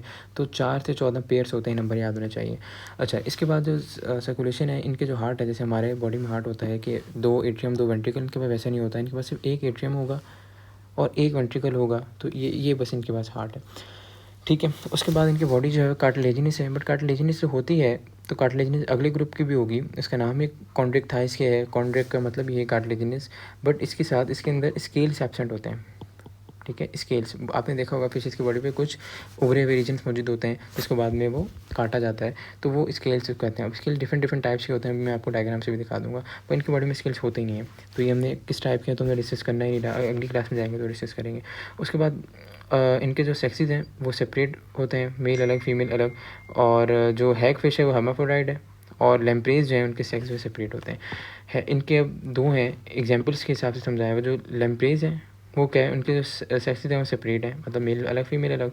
और जो हैग फिश है उसका जो सेक्स है वो एक्चुअली हर्माफ्रोडाइट होता है, हैग फिश, मतलब मेल और फीमेल सेम होते हैं। तो इनमें दोनों तरह की हमें क्लासिफिकेशन मिल रही है, ठीक है। एग्जाम्पल में वही आ गया हैग फिश और लैम्प्रे। और प्रिमिटिव कॉर्डेट का मतलब ये कि बहुत पुराने कॉर्डेट हैं। उसके बाद फिर आगे क्लासिफिकेशन बढ़ती गई। हमने कुछ चीज़ें और जो मैंने यहाँ पर मेंशन की हैं वो देखनी है। स्केल्स नहीं है, हम देख चुके हैं ऑलरेडी। जॉ लेस है, जॉ नहीं मौजूद होता, और मोस्ट प्रिमिटिव वर्टिब्रेट है, बहुत पुराना वर्टिब्रेट है, ठीक है। ये वाली हम देख चुके हैं, साइक्लोस्टोमेटा को हमने देख लिया। अब हम अगली क्लास को डिस्कस करते हैं, इसका नाम है कॉन्ट्रिक थाइस। कॉन्ट्रिक थाइस की फ्यूजिफॉर्म बॉडी होती है। आपने स्मूथ मसल में देखा होगा 2 न्यूक्लियर एंड्स होते हैं ऐसे ना, स्मूथ मसल का स्ट्रक्चर फ्यूजिफॉर्म ही हम कहते हैं उसको। तो वो 2 न्यूक्लियर ऐसे ही होते हैं कि दोनों तरफ से न्यूक्लियर होंगे, तो फ्यूजिफॉर्म बॉडी कह देंगे। इसके अंदर स्विम ब्लैडर नहीं होता। स्विम ब्लैडर एक ऐसा स्ट्रक्चर है जो क्या करता है अपने अंदर, जैसे आप बैलून को आप कंसिडर करें, मैं यहाँ अगर बैलून को ड्रॉ करूँ इस जगह पर, ठीक है। ये अगर बैलून है तो बैलून में अगर आप हवा भर दें तो नीचे आराम से आता है, ठीक है। अब बैलून का आप वैसे ही हवा के बगैर ही नीचे छोड़ें तो वो बहुत जल्दी नीचे गिरेगा। तो ये अपने अंदर यही जो आप ये स्ट्रक्चर्स हैं इनके स्विम ब्लैडर, इसके अंदर एयर को भर लेते हैं। एयर कौन सी हो सकती है, नाइट्रोजन हो सकती है, ऑक्सीजन हो सकती है, कार्बन डाइऑक्साइड हो सकती है। ये 3 तरह की मेनली एयर होती है जो इसके अंदर फिल करते हैं ये लोग। और एयर फिल करने से वो अपने आप को तो भारी कर लेंगे, सरफेस पे आ जाएंगे, और हल्का कर लेंगे, बहुत अंदर चले जाएंगे। तो ये करते रहते हैं, स्विम ब्लैडर से फ़ायदा लेते हैं। ठीक है, उसके बाद इनके फिन्स होते हैं। फिन्स ऐसे स्ट्रक्चर हैं जो इनके मूवमेंट में हेल्प करते हैं। ठीक है, हेल्प करते हैं, ये मूवमेंट कराते नहीं हैं, ये चीज़ ध्यान में रखनी है। मूवमेंट में हेल्प करते हैं, डायरेक्शन चेंज करने में, सारी चीज़ में। और पेक्टोरल होते हैं। पेक्टोरल का क्या मतलब है आपको पता है, हमारे अंदर 2 गडल्स होते हैं। पेक्टोरल गडल जो कंधे के जहाँ जगह पर मौजूद है, पेल्विक गडल जो नीचे हिप वाली रीजन पे मौजूद होता है। तो इनके पास और 2 बाजू तो मौजूद नहीं है, बट कंधे तो ज़रूर मौजूद हैं। तो पेक्टोरल रीजन पे फिन्स मौजूद होते हैं, वहाँ पर कंधे वाले रीजन पे। अच्छा भाई, इसके बाद है अगला, इसके बाद जे शेप स्टमक है। डाइजेस्टिव सिस्टम जो है वो थोड़ा सा डेवलप्ड है। जे शेप स्टमक है, वेंट्रल माउथ है, और एंड ओल्फैक्टरी सैक्स नॉट कनेक्टेड। मतलब क्या कि हम जब खाना खाते हैं तो हम उसको स्मेल भी कर सकते हैं, तो हमारा माउथ और जो स्मेल वाला रीजन है, ओल्फैक्टरी रीजन, जिसको ओल्फैक्टरी रीजन कहते हैं, वो कनेक्टेड होता है आपस में। इनका कनेक्टेड नहीं होता, माउथ अलग होगा और ओल्फैक्टरी रीजन अलग होगा। और वेंट्रल का मतलब वही मैंने बताया, एक ऑर्गेनिज्म है, इसके नीचे वाले हिस्से को हम कहते हैं वेंट्रल, ऊपर वाला डॉर्सल कहलाता है। ठीक है, वेंट्रल जगह पे माउथ, नीचे वाले रीजन में माउथ मौजूद होगा। गिल्स हैं, 5 से 7 पेयर्स ऑफ गिल्स मौजूद हैं, वही सिंगल सर्किट हार्ट है। और मल्टीपल एयोटिक आर्चेज है, एयोटा निकलता है तो वो मल्टीपल एयोटिक आर्चेज आ रही हैं इनसे। हम जो एयोटा जब निकलता है आपको पता है, वो एयोटिक आर्च बनाता है, और जाके वो फिर असेंडिंग एयोटा, एयोटिक आर्च, और डिसेंडिंग एयोटा, और उससे ब्रांचेज निकल रही हैं। तो एयोटिक आर्च जो है ऐसे होता है, एयोटा जब निकल रहा है वेंट्रिकल से, ये असेंडिंग एयोटा, एयोटिक आर्च है, ये आर्च बना रहा है, और ये डिसेंडिंग एयोटा। तो ये एयोटिक आर्चेज कह रहे हैं मल्टीपल है, बस ये है। उसके बाद कार्टिलेजिनस है, और पैराकॉइड स्केल्स मौजूद होते हैं। कार्टिलेजिनस वो पिछले वाले भी थे, ये भी कार्टिलेजिनस है। इनका तो खैर नाम ही कॉन्ड्रेक्ट का मतलब है, तो है ही कार्टिलेज। और पैराकॉइड स्केल्स, अब स्केल्स की डिफरेंट टाइप्स होती है, मैं डायग्राम से आपको दिखा देता हूँ। बस इसको पैराकॉइड, इसको शेप की बिना पर कह रहे हैं, ये पैराकॉइड स्केल की शेप है। ठीक है, तो ऐसे शेप के होंगे तो पैराकॉइड कह देंगे। बाकी 3 तरह की अगली क्लास में आएंगे, मैं आपको फिर दिखाता हूँ। अच्छा, उसके बाद ये सेक्सुअल हैं, और सेक्स से सेपरेट होते हैं। ओवीपेरस होते हैं, अंडे भी दे सकते हैं, और वीवीपेरस का मतलब बच्चे देंगे। उसके बाद आ गया इसके एग्जाम्पल्स में स्केट्स हैं, रेस हैं, और शार्क है। शार्क की जो बात है वो ये है कि शार्क जो है वो, शार्क 30 से 50 फीट इसकी लेंथ होती है। ये थोड़ा शार्क के बारे में आपको याद रखना है। उसके बाद इसकी इंपॉर्टेंस अगर देखें, इंपॉर्टेंस जो है वो ये है कि ये फूड सोर्स के लिए, विटामिन ए और डी जो है उसके लिए हम फूड सोर्स के लिए यूज़ कर सकते हैं।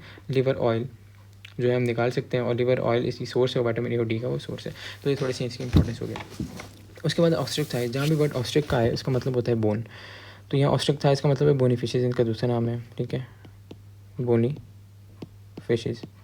अच्छा, स्ट्रीमलाइन बॉडी, स्ट्रीमलाइन बॉडी का मतलब ये है कि अगर तो बॉडी ऐसी हो, ठीक है, तो पानी का यहाँ से रेजिस्टेंस बहुत ज़्यादा मिलेगा पानी मूव करने का। तो अगर तो बॉडी नोकीली बना दूँ मैं, जैसे हमने पिछले उसमें भी देखी, तो यहाँ ये आराम से पानी को चीरते हुए आगे जाएंगे, और रेजिस्टेंस कम मिलेगा, तो इसको स्ट्रीमलाइन बॉडी कहते हैं। फिन्स होते हैं, और उसके अंदर स्विम ब्लैडर मौजूद होता है। स्विम ब्लैडर मैंने आपको पूरा बताया क्या होता है, वो 12 वाले एग्जाम्पल से, यहाँ कॉन्ट्रिक था इसमें नहीं था, इसमें मौजूद है। उसके बाद टर्मिनल माउथ है, मतलब बॉडी के एंड पे माउथ होता है। और टीथ जो है शायद मिले शायद ना मिले, कि ये कुछ कंफर्म नहीं है टीथ के बारे में, कुछ ऑर्गेनिजम्स में होंगे, कुछ में नहीं होंगे। उसके बाद 4 से 5 पेयर ऑफ गिल्स हैं, और ओपोकुलम पैटर्न होता है। देखिए अब ओपोकुलम क्या है, ओपोकुलम ऐसा स्ट्रक्चर है जो गिल्स हैं, अगर मैं ये समझे गिल्स बना रहा हूँ, गिल्स को कवर करने वाला जो मैं बाहर स्ट्रक्चर बनाया, ये समझे गिल्स को कवर कर रहा है ओपोकुलम। ठीक है, गिल्स को कवर करने वाला स्ट्रक्चर वो इसमें होता है।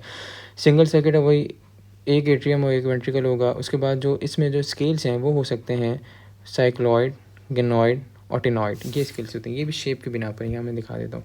ये हो गया साइक्लॉइड स्केल्स इस शेप के, ये टिनॉइड स्केल्स, और ये गेनॉइड स्केल्स। तो स्केल्स की शेप्स के बिना पर इनको क्लासीफाई किया हुआ है, तो आपको याद करना पड़ेगा, और शेप्स थोड़ा सा विजुलाइज कर लेंगे अगर आपने करनी है।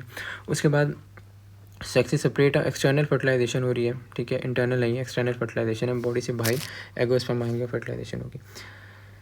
ठीक है, एग्जाम्पल में आ गया पर्च आ गया, ट्राउट आ गया, पेलेस आ गया, ये 3 इसके एग्जाम्पल्स आ गया। उसके बाद ये जो है ये डेवलप हो जाते हैं, डेवलप इनटू डिप्नॉय। अब डिप्नॉय क्या है, डिप्नॉय एक ऐसा ग्रुप है जो कि क्या करता है, जो कि टेरेस्ट्रियल,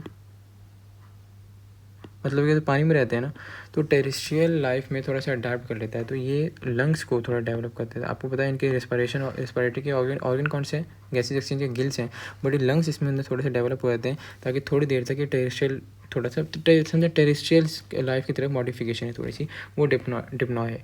तो ये इसकी थोड़ी सी इंपॉर्टेंस में बात आ जाती है। मेन जो चीज़ें हम डिस्कस कर चुके हैं, बट डिप्नॉय टर्म आपको याद होनी चाहिए। तो यहाँ तक हम फिशेस का हमने देखा। अच्छा, इसके बाद अब हमने एम्फीबियन, रेप्टाइल, बर्ड्स और मैमल्स को देखना है। तो ये वाले जो हैं ये किस में आते हैं, ये हमने अभी देखा, जैसे वर्टिब्रेटा में, वर्टिब्रेट्स में आएंगे। और वर्टिब्रेट में भी जो आपके पास सुपर क्लास टेट्रापोडा में आएंगे, ठीक है। जैसे अभी हमने थोड़ी देर पहले यहाँ मैंने आपको दिखाया भी है कि वर्टिब्रेटा में सुपर क्लास थी जिसमें फिशेस थी, और फिर टेट्रापोडा में सारे एम्फीबियन रेप्टाइल बर्ड्स मैमल्स, ठीक है।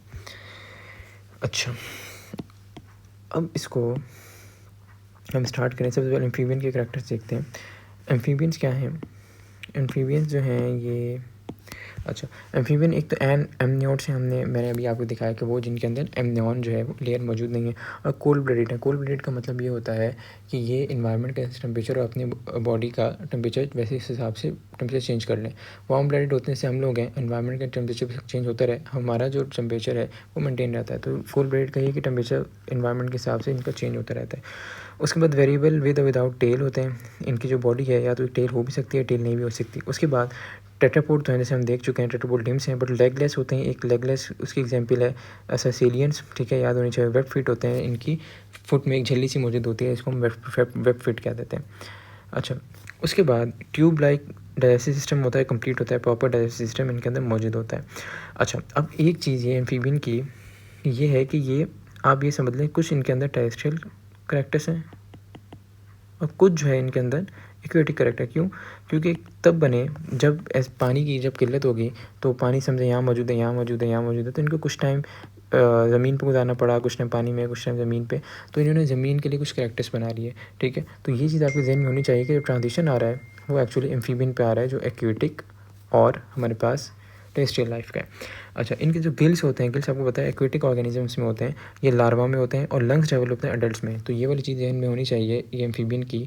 इससे रिलेट आप करें कि इनके टेरेस्ट्रियल और एक्वेटिक दोनों करैक्टर मौजूद है, इसलिए ये वाला इनके अंदर मिल रहा है कि आपको पता है लार्वा क्या एम्ब्रियोनिक स्टेज है और गिल्स इसमें मौजूद है, लंग्स एडल्ट में आ रहे हैं। तो मेटामॉर्फोसिस होता है, मेटामॉर्फोसिस हमने पढ़ा है पहले भी, उसमें ये होता है कि अपनी फॉर्म्स को वो चेंज करते रहते हैं ड्यूरिंग फॉर्मेशन। जैसे हमने पहले पढ़ा था, वो था हमारे पास लार्वा था, ठीक है, प्यूपा बनता है, अडल्ट बन जाता है, तो हमें ये पता चला कि ये अपनी शेप्स को चेंज करें, ठीक है। अच्छा, उसके बाद है हमारे पास ये 3 चैम्बर्ड हार्ट होता है इनके अंदर, और डबल सर्कुलेशन होती है। डबल सर्कुलेशन यही है कि जैसे हमारे अंदर भी डबल सर्कुलेशन है, पहले ब्लड जो है हार्ट से लंग्स में जाएगा, लंग्स से दोबारा हार्ट में आएगा, फिर बॉडी में जाएगा, तो इनके पास भी ऐसे ही हो रहा है। 3 चैम्बर्ड हार्ट है, 3 चैम्बर्ड में हमारे पास दो एट्रियम होंगे और एक वेंट्रिकल होगा, ठीक है, 2 एट्रियम और एक वेंट्रिकल मौजूद होगा, और डबल सर्किट होगा, वो मैंने आपको बता दिया। उसमें स्केलेटन का बोनी होता है, बोन्स मौजूद होती हैं, और इनकी स्किन स्मूथ होती है, स्किन में कुछ ग्लैंड्स मौजूद होते हैं, स्किन इनकी कलरफुल होती है यूजुअली। और जो क्रोम का वर्ड जो हम यूज़ करते हैं यूजुअली कलर के लिए करते हैं, तो क्रोमेटोफोर इसलिए मौजूद है कि स्किन इनकी कलर होती है, स्किन पे स्केल्स नहीं होते, ठीक है, स्मूथ स्किन होती है, जैसे हमने देखा, तो स्केल्स नहीं होंगे। सेक्सेस सेपरेट है, वही एक्सटर्नल फर्टिलाइजेशन है, मतलब स्पर्म और एग दोनों आएंगे और पानी में आएंगे। दायरे कि पानी में टेरेस्ट्रियल दोनों मॉडिफिकेशंस हैं, तो पानी में आए अगर तो वो आपको मिल जाएंगे स्पर्म और एग, बाहर आके एक्सटर्नल फर्टिलाइजेशन होगी।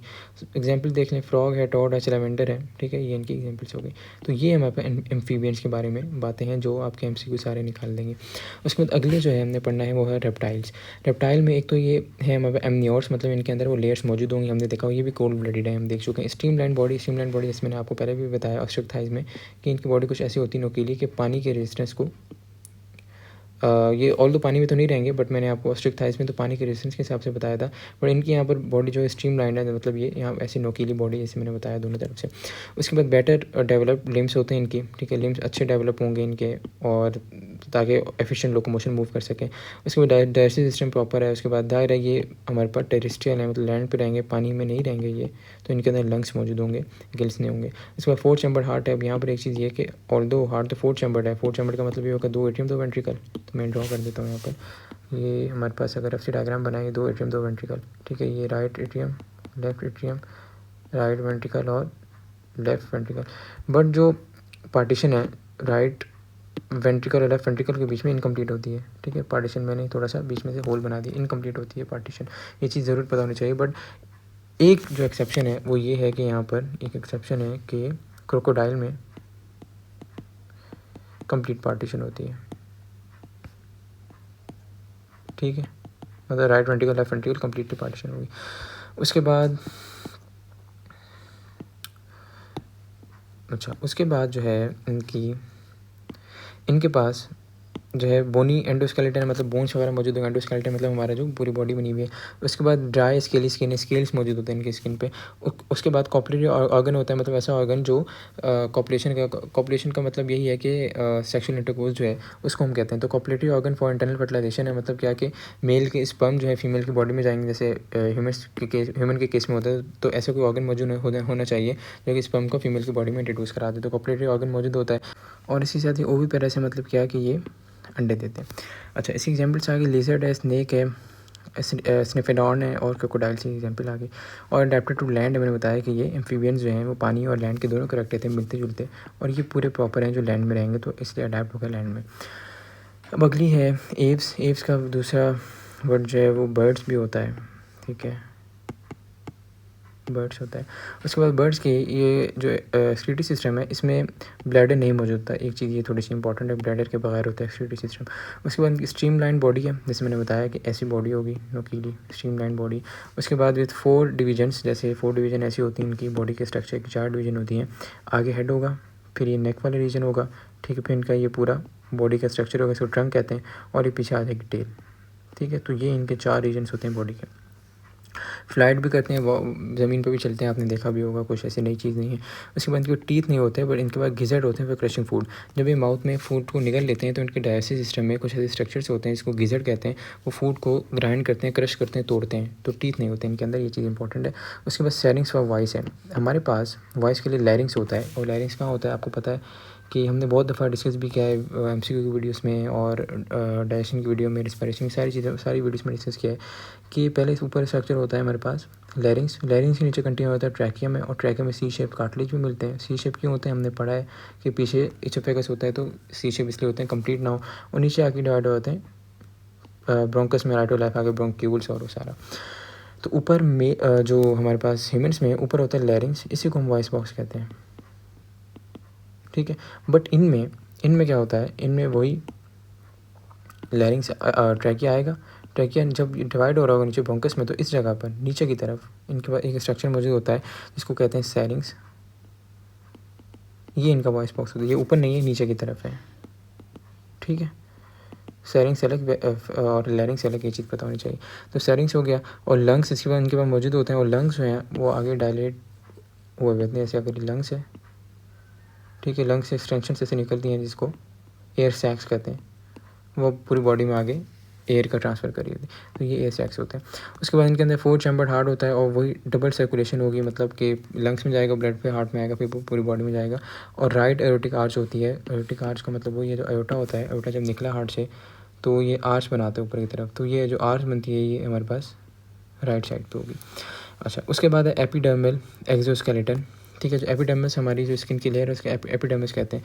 तो इनके आपने देखा होगा कि इनके फेदर्स मौजूद होते हैं, तो एपिडर्मिस पे क्या होते हैं, फेदर्स होंगे, उसके साथ स्केल्स मौजूद होते हैं लेग्स की तरफ, ठीक है। एक्सोस्केलेटन जो है, जो स्किन है, इनके पे फेदर्स होंगे और लेग्स में स्केल्स मौजूद होते हैं। स्केल्स का वो ये जैसे मैंने आपको फिशेस में बताया कि जैसे उसको रिमूव करते हैं फेदर्स को, निशानात जो स्किन पे होते हैं वो हॉलो बोन्स होती हैं। क्यों? क्योंकि उन्होंने फ्लाइट करना है, उड़ना है। अगर बोन्स जो हैं भरी हुई हों अंदर, हॉलो का मतलब अंदर से खाली, कोई चीज़ है ऐसी अंदर से खाली है तो उसको हॉलो कह देंगे। तो अगर भरी हुई हो बोन्स, अगर मैं बोन को भर दूँ तो वेट ज़्यादा हो जाएगा, तो फ्लाइट कैसे करेंगे, तो हॉलो होती हैं ताकि वेट कम हो, आराम से उड़ सकें, ठीक है। उसके बाद इनके लार्ज स्कल सॉकेट्स हैं, मतलब स्कल वाले रीजन में, आगे जो स्कल वाला रीजन होता है इनमें, उनके अंदर सॉकेट्स मौजूद होते हैं फॉर टीथ के लिए, ठीक है। सॉकेट्स, स्कल सॉकेट्स मौजूद होंगे। उसके बाद जॉज जो है वो आगे, जॉ जो जबड़ा है आगे एक्सटेंड होकर, ये जबड़ा आगे एक्सटेंड होकर बीक बना देता है, इनकी चोंच बना देता है, तो jaws extend to form beak हो जाता है। उसके बाद सेपरेट सेक्सेस हैं, ठीक है। सेक्सेस जो है इनकी सेपरेट होते हैं, और इंटरनल यूजुअली जो फर्टिलाइजेशन इंटरनल होती है, मतलब वही कि मेल के स्पर्म जो है फीमेल बॉडी में जाएंगे और फर्टिलाइजेशन होगी। उसके बाद एक इनकी ऑल दो देखें, अब जो फीमेल का जो स्ट्रक्चर है वो होता है ऐसे कि ओवरीज होती हैं फीमेल वो, और ओविडक्ट होती है, इसको फ्लोपियन ट्यूब भी कहते हैं, और यहाँ पूरा यूट्रस होता है नीचे सर्विक्स वजाइना, ठीक है। तो इनके पास ऑल दो होती है, 2 ओवरीज हैं, बट एक ओवरी और एक ओविडक्ट फंक्शनल होती है, दूसरी फंक्शनल नहीं होती। तो यही मेंशन है कि एक ओवरी और एक ओविडक्ट जो है वो हमारे पास क्या है, फंक्शनल होती है इनकी। अच्छा भाई, ये हो गया हमारे पास। उसके बाद इसके एग्जांपल में देख लें। एग्जांपल क्या है, ऑस्ट्रिक है, किवी है, रॉबिन है, कैस्ट्रेल है, किंगफिशर है, स्पैरो है, मेलेड है, सारे एग्जांपल है, ठीक है। बस। और एक चीज़ जो इंपॉर्टेंट है वो ये है कि एक ऐसा ऑर्गेनिज्म है, इसका नाम है आर्कोप्टेरिक्स। इसके अंदर करैक्टर्स होते हैं मिलते जुलते रेप्टाइल्स और बर्ड्स, या एव्स कह लें या बर्ड्स कह लें, इसके दोनों के मिलते जुलते करैक्टर्स होते हैं। ठीक है, तो जब इन दोनों के करैक्टर होंगे तो हमने ये पता चला एवोल्यूशन को पढ़ते हुए, या मैंने एवोल्यूशन के चैप्टर में बहुत डिटेल में बताया है कि ये क्या है, ये ट्रांजिशन है बिटवीन रेप्टाइल, मतलब ऐसे होगा ना, रेप्टाइल्स ऐसे होता है, एम्फीबियन से रेप्टाइल्स बने, रेप्टाइल से बर्ड्स, बर्ड्स से मैमल्स। तो बीच में भी ज़ाहिर है जब रेप्टाइल से बर्ड्स बनने होंगे, बीच में ट्रांजिशन की स्टेज में भी कुछ कोई ना कोई ऑर्गेनिजम्स होंगे। तो आर्कोप्टेरिक्स ऐसे का ऑर्गेनिज्म है जो ट्रांजिशन में, इसके दोनों कैरेक्टर मौजूद हैं, बाद में फिर ये बर्ड्स में कन्वर्ट हो गए आहिस्ता आहिस्ता। ठीक है, ये हो गया। अब हम लास्ट क्लास को पढ़ते हैं जिसका नाम है मेमिलिया। मेमिलिया होम्योथर्म है, वही ये वार्म ब्लडेड ऑर्गेनिज्म है, वार्म ब्लडेड भी कह सकते हैं इनको, वार्म ब्लडेड मतलब ये इनके इन्वायरमेंट की टेम्परेचर से, जैसे हमारा बॉडी का टेम्परेचर हमारा खुद मेंटेन रहता है, इन्वायरमेंट से इतना इफेक्ट नहीं होता, तो इसको कहते हैं। उसके बाद हाईएस्ट ब्रेन कैपेसिटी, जैसे हम लोग भी इसी में आते हैं, हमारे अंदर हाई ब्रेन कैपेसिटी मौजूद होती है। हेयर्स मौजूद है, जैसे हम अब अपने आप को कंसिडर करते हैं, फीमेल्स में मेमोरी ग्लैंड्स भी होते हैं, लिम्स हैं हमारे पास, ठीक है, बाजू और टांगें वगैरह। उसके बाद कंप्लीट और स्पेशलाइज 2 सेट ऑफ टीथ है, ठीक है। 2 सेट ऑफ टीथ का मतलब ये डिसीडस टीथ हैं, परमानेंट डिसीडस, जिसको हम दूध के दांत भी कहते हैं, बच्चों के होते हैं, टूट जाते हैं, फिर परमानेंट टीथ आ जाते हैं। फिर ऑल तो बुढ़ापे में परमानेंट टीथ भी टूट जाते हैं, उसके बाद कभी टीथ नहीं आते। उसके बाद लंग्स होंगे, लैरिंग्स होंगे और ट्रैकिया होता है, ये चीज़ आपको पता है, मैंने लैरिंग्स और आपको लंग्स का भी पता है, जो रिस्पायरेटरी सिस्टम में डिसीज किया बता देता हूँ। लंग्स होते हैं, लंग्स में जो लंग्स का जो बेसिक यूनिट है एल्वुलाई, वो इन्वॉल्व होता है गैसेस एक्सचेंज में, ठीक है। उसके बाद ट्रैकिया होता है और लैरिंग्स वगैरह तो मैं आपको बता चुका हूँ अभी। अच्छा, उसके बाद 4 चैम्बर हार्ट है, वही 4 चैम्बर होंगे, right atrium, right ventricle, left atrium, left ventricle है। और आयोटिक आर्च जो है, जो आर्च बनना है, आयोटा निकल रहा है लेफ्ट वेंट्रिकल से, वो लेफ्ट, जो आर्च ऊपर की तरफ है वो लेफ्ट साइड पे होता है। बर्ड्स में कहाँ था वो, बर्ड्स में था राइट साइड पे। अच्छा, और non nucleated RBC red blood cells हमारे भी हैं, उनके अंदर न्यूक्लियस नहीं होता, क्योंकि इसलिए नहीं, जब बनते हैं और तो तब होता है, बस बाद में न्यूक्लियस को रिमूव कर दिया जाता है, ताकि न्यूक्लियस रिमूव हो जाए, ज़्यादा से ज़्यादा हीमोग्लोबिन को बाइंड कर लिया जाए। उसमें बोनी एंडोस्केलेटन है, मतलब बोन्स मौजूद हैं बॉडी में। उसके बाद 2 बॉडी कैविटीज़ हैं, जैसे हमारा जो थॉरिक्स है या चेस्ट कैविटी है, अगर मैं ऊपर बनाऊँ, ये चेस्ट कैविटी बना रहा हूँ, नीचे एब्डोमेन बना रहा हूँ, तो बीच में एक मसल मौजूद होता है, इसका नाम है डायफ्राम। डायफ्राम सेपरेट करता है चेस्ट कैविटी को या थॉरैक्स को एब्डोमिनल कैविटी से। तो डायफ्राम मौजूद है, उसकी वजह से 2 कैविटीज़ बन रही है। इनर एयर ऑसिकल्स हैं हमारे एयर में, कान के कुछ पार्ट्स होते हैं, जैसे एक्सटर्नल एयर होता है, मिडल एयर होता है, इनर एयर होता है। आपके इस लेवल का नहीं है, बट मैं आपको बोन्स के लिए जो यहाँ पर बातें समझाने के लिए कह रहा हूँ। जो मिडल एयर है बीच वाला, इसके अंदर 3 तरह की बोन्स होती हैं छोटी छोटी, जिसका नाम देते हैं हम स्टेबीस, इनकस और मेलियस। सिम मोबाइल सिम होती है, उससे भी याद रख सकते हैं, स्टेबीस, इनकस, मेलियस, ठीक है। ये हमारे पास, इसको एयर ऑसिकल्स कहते हैं इन बोन्स को, तो वो मौजूद होती हैं। उसके बाद सेपरेट सेक्सेस होते हैं हम लोगों को, मेल अलग फीमेल अलग है, ठीक है। और इंटरनल फर्टिलाइजेशन मैं आपको बता चुका हूँ, ये तो आपको पता भी है, खुद भी जाहिर है। स्पर्म को फीमेल की बॉडी में इंट्रोड्यूस किया जाएगा, फर्टिलाइजेशन इंटरनल होगी। अब इसकी फर्दर 3 क्लासिफिकेशंस हैं, एक होती है प्रोटोथीरिया, एक मेटाथीरिया और यूथीरिया। इनकी जो याद रखने वाली बातें हैं वो मैं आपको बता देता हूँ, दायरा सारी बातें। तो हम इसमें 2 एमसीक्यूज आने हैं, जिससे 2 एमसीक्यू आएंगे ऑलमोस्ट, जिससे एमसीक्यू बनने वाली बातें हम ज़्यादा देख रहे हैं।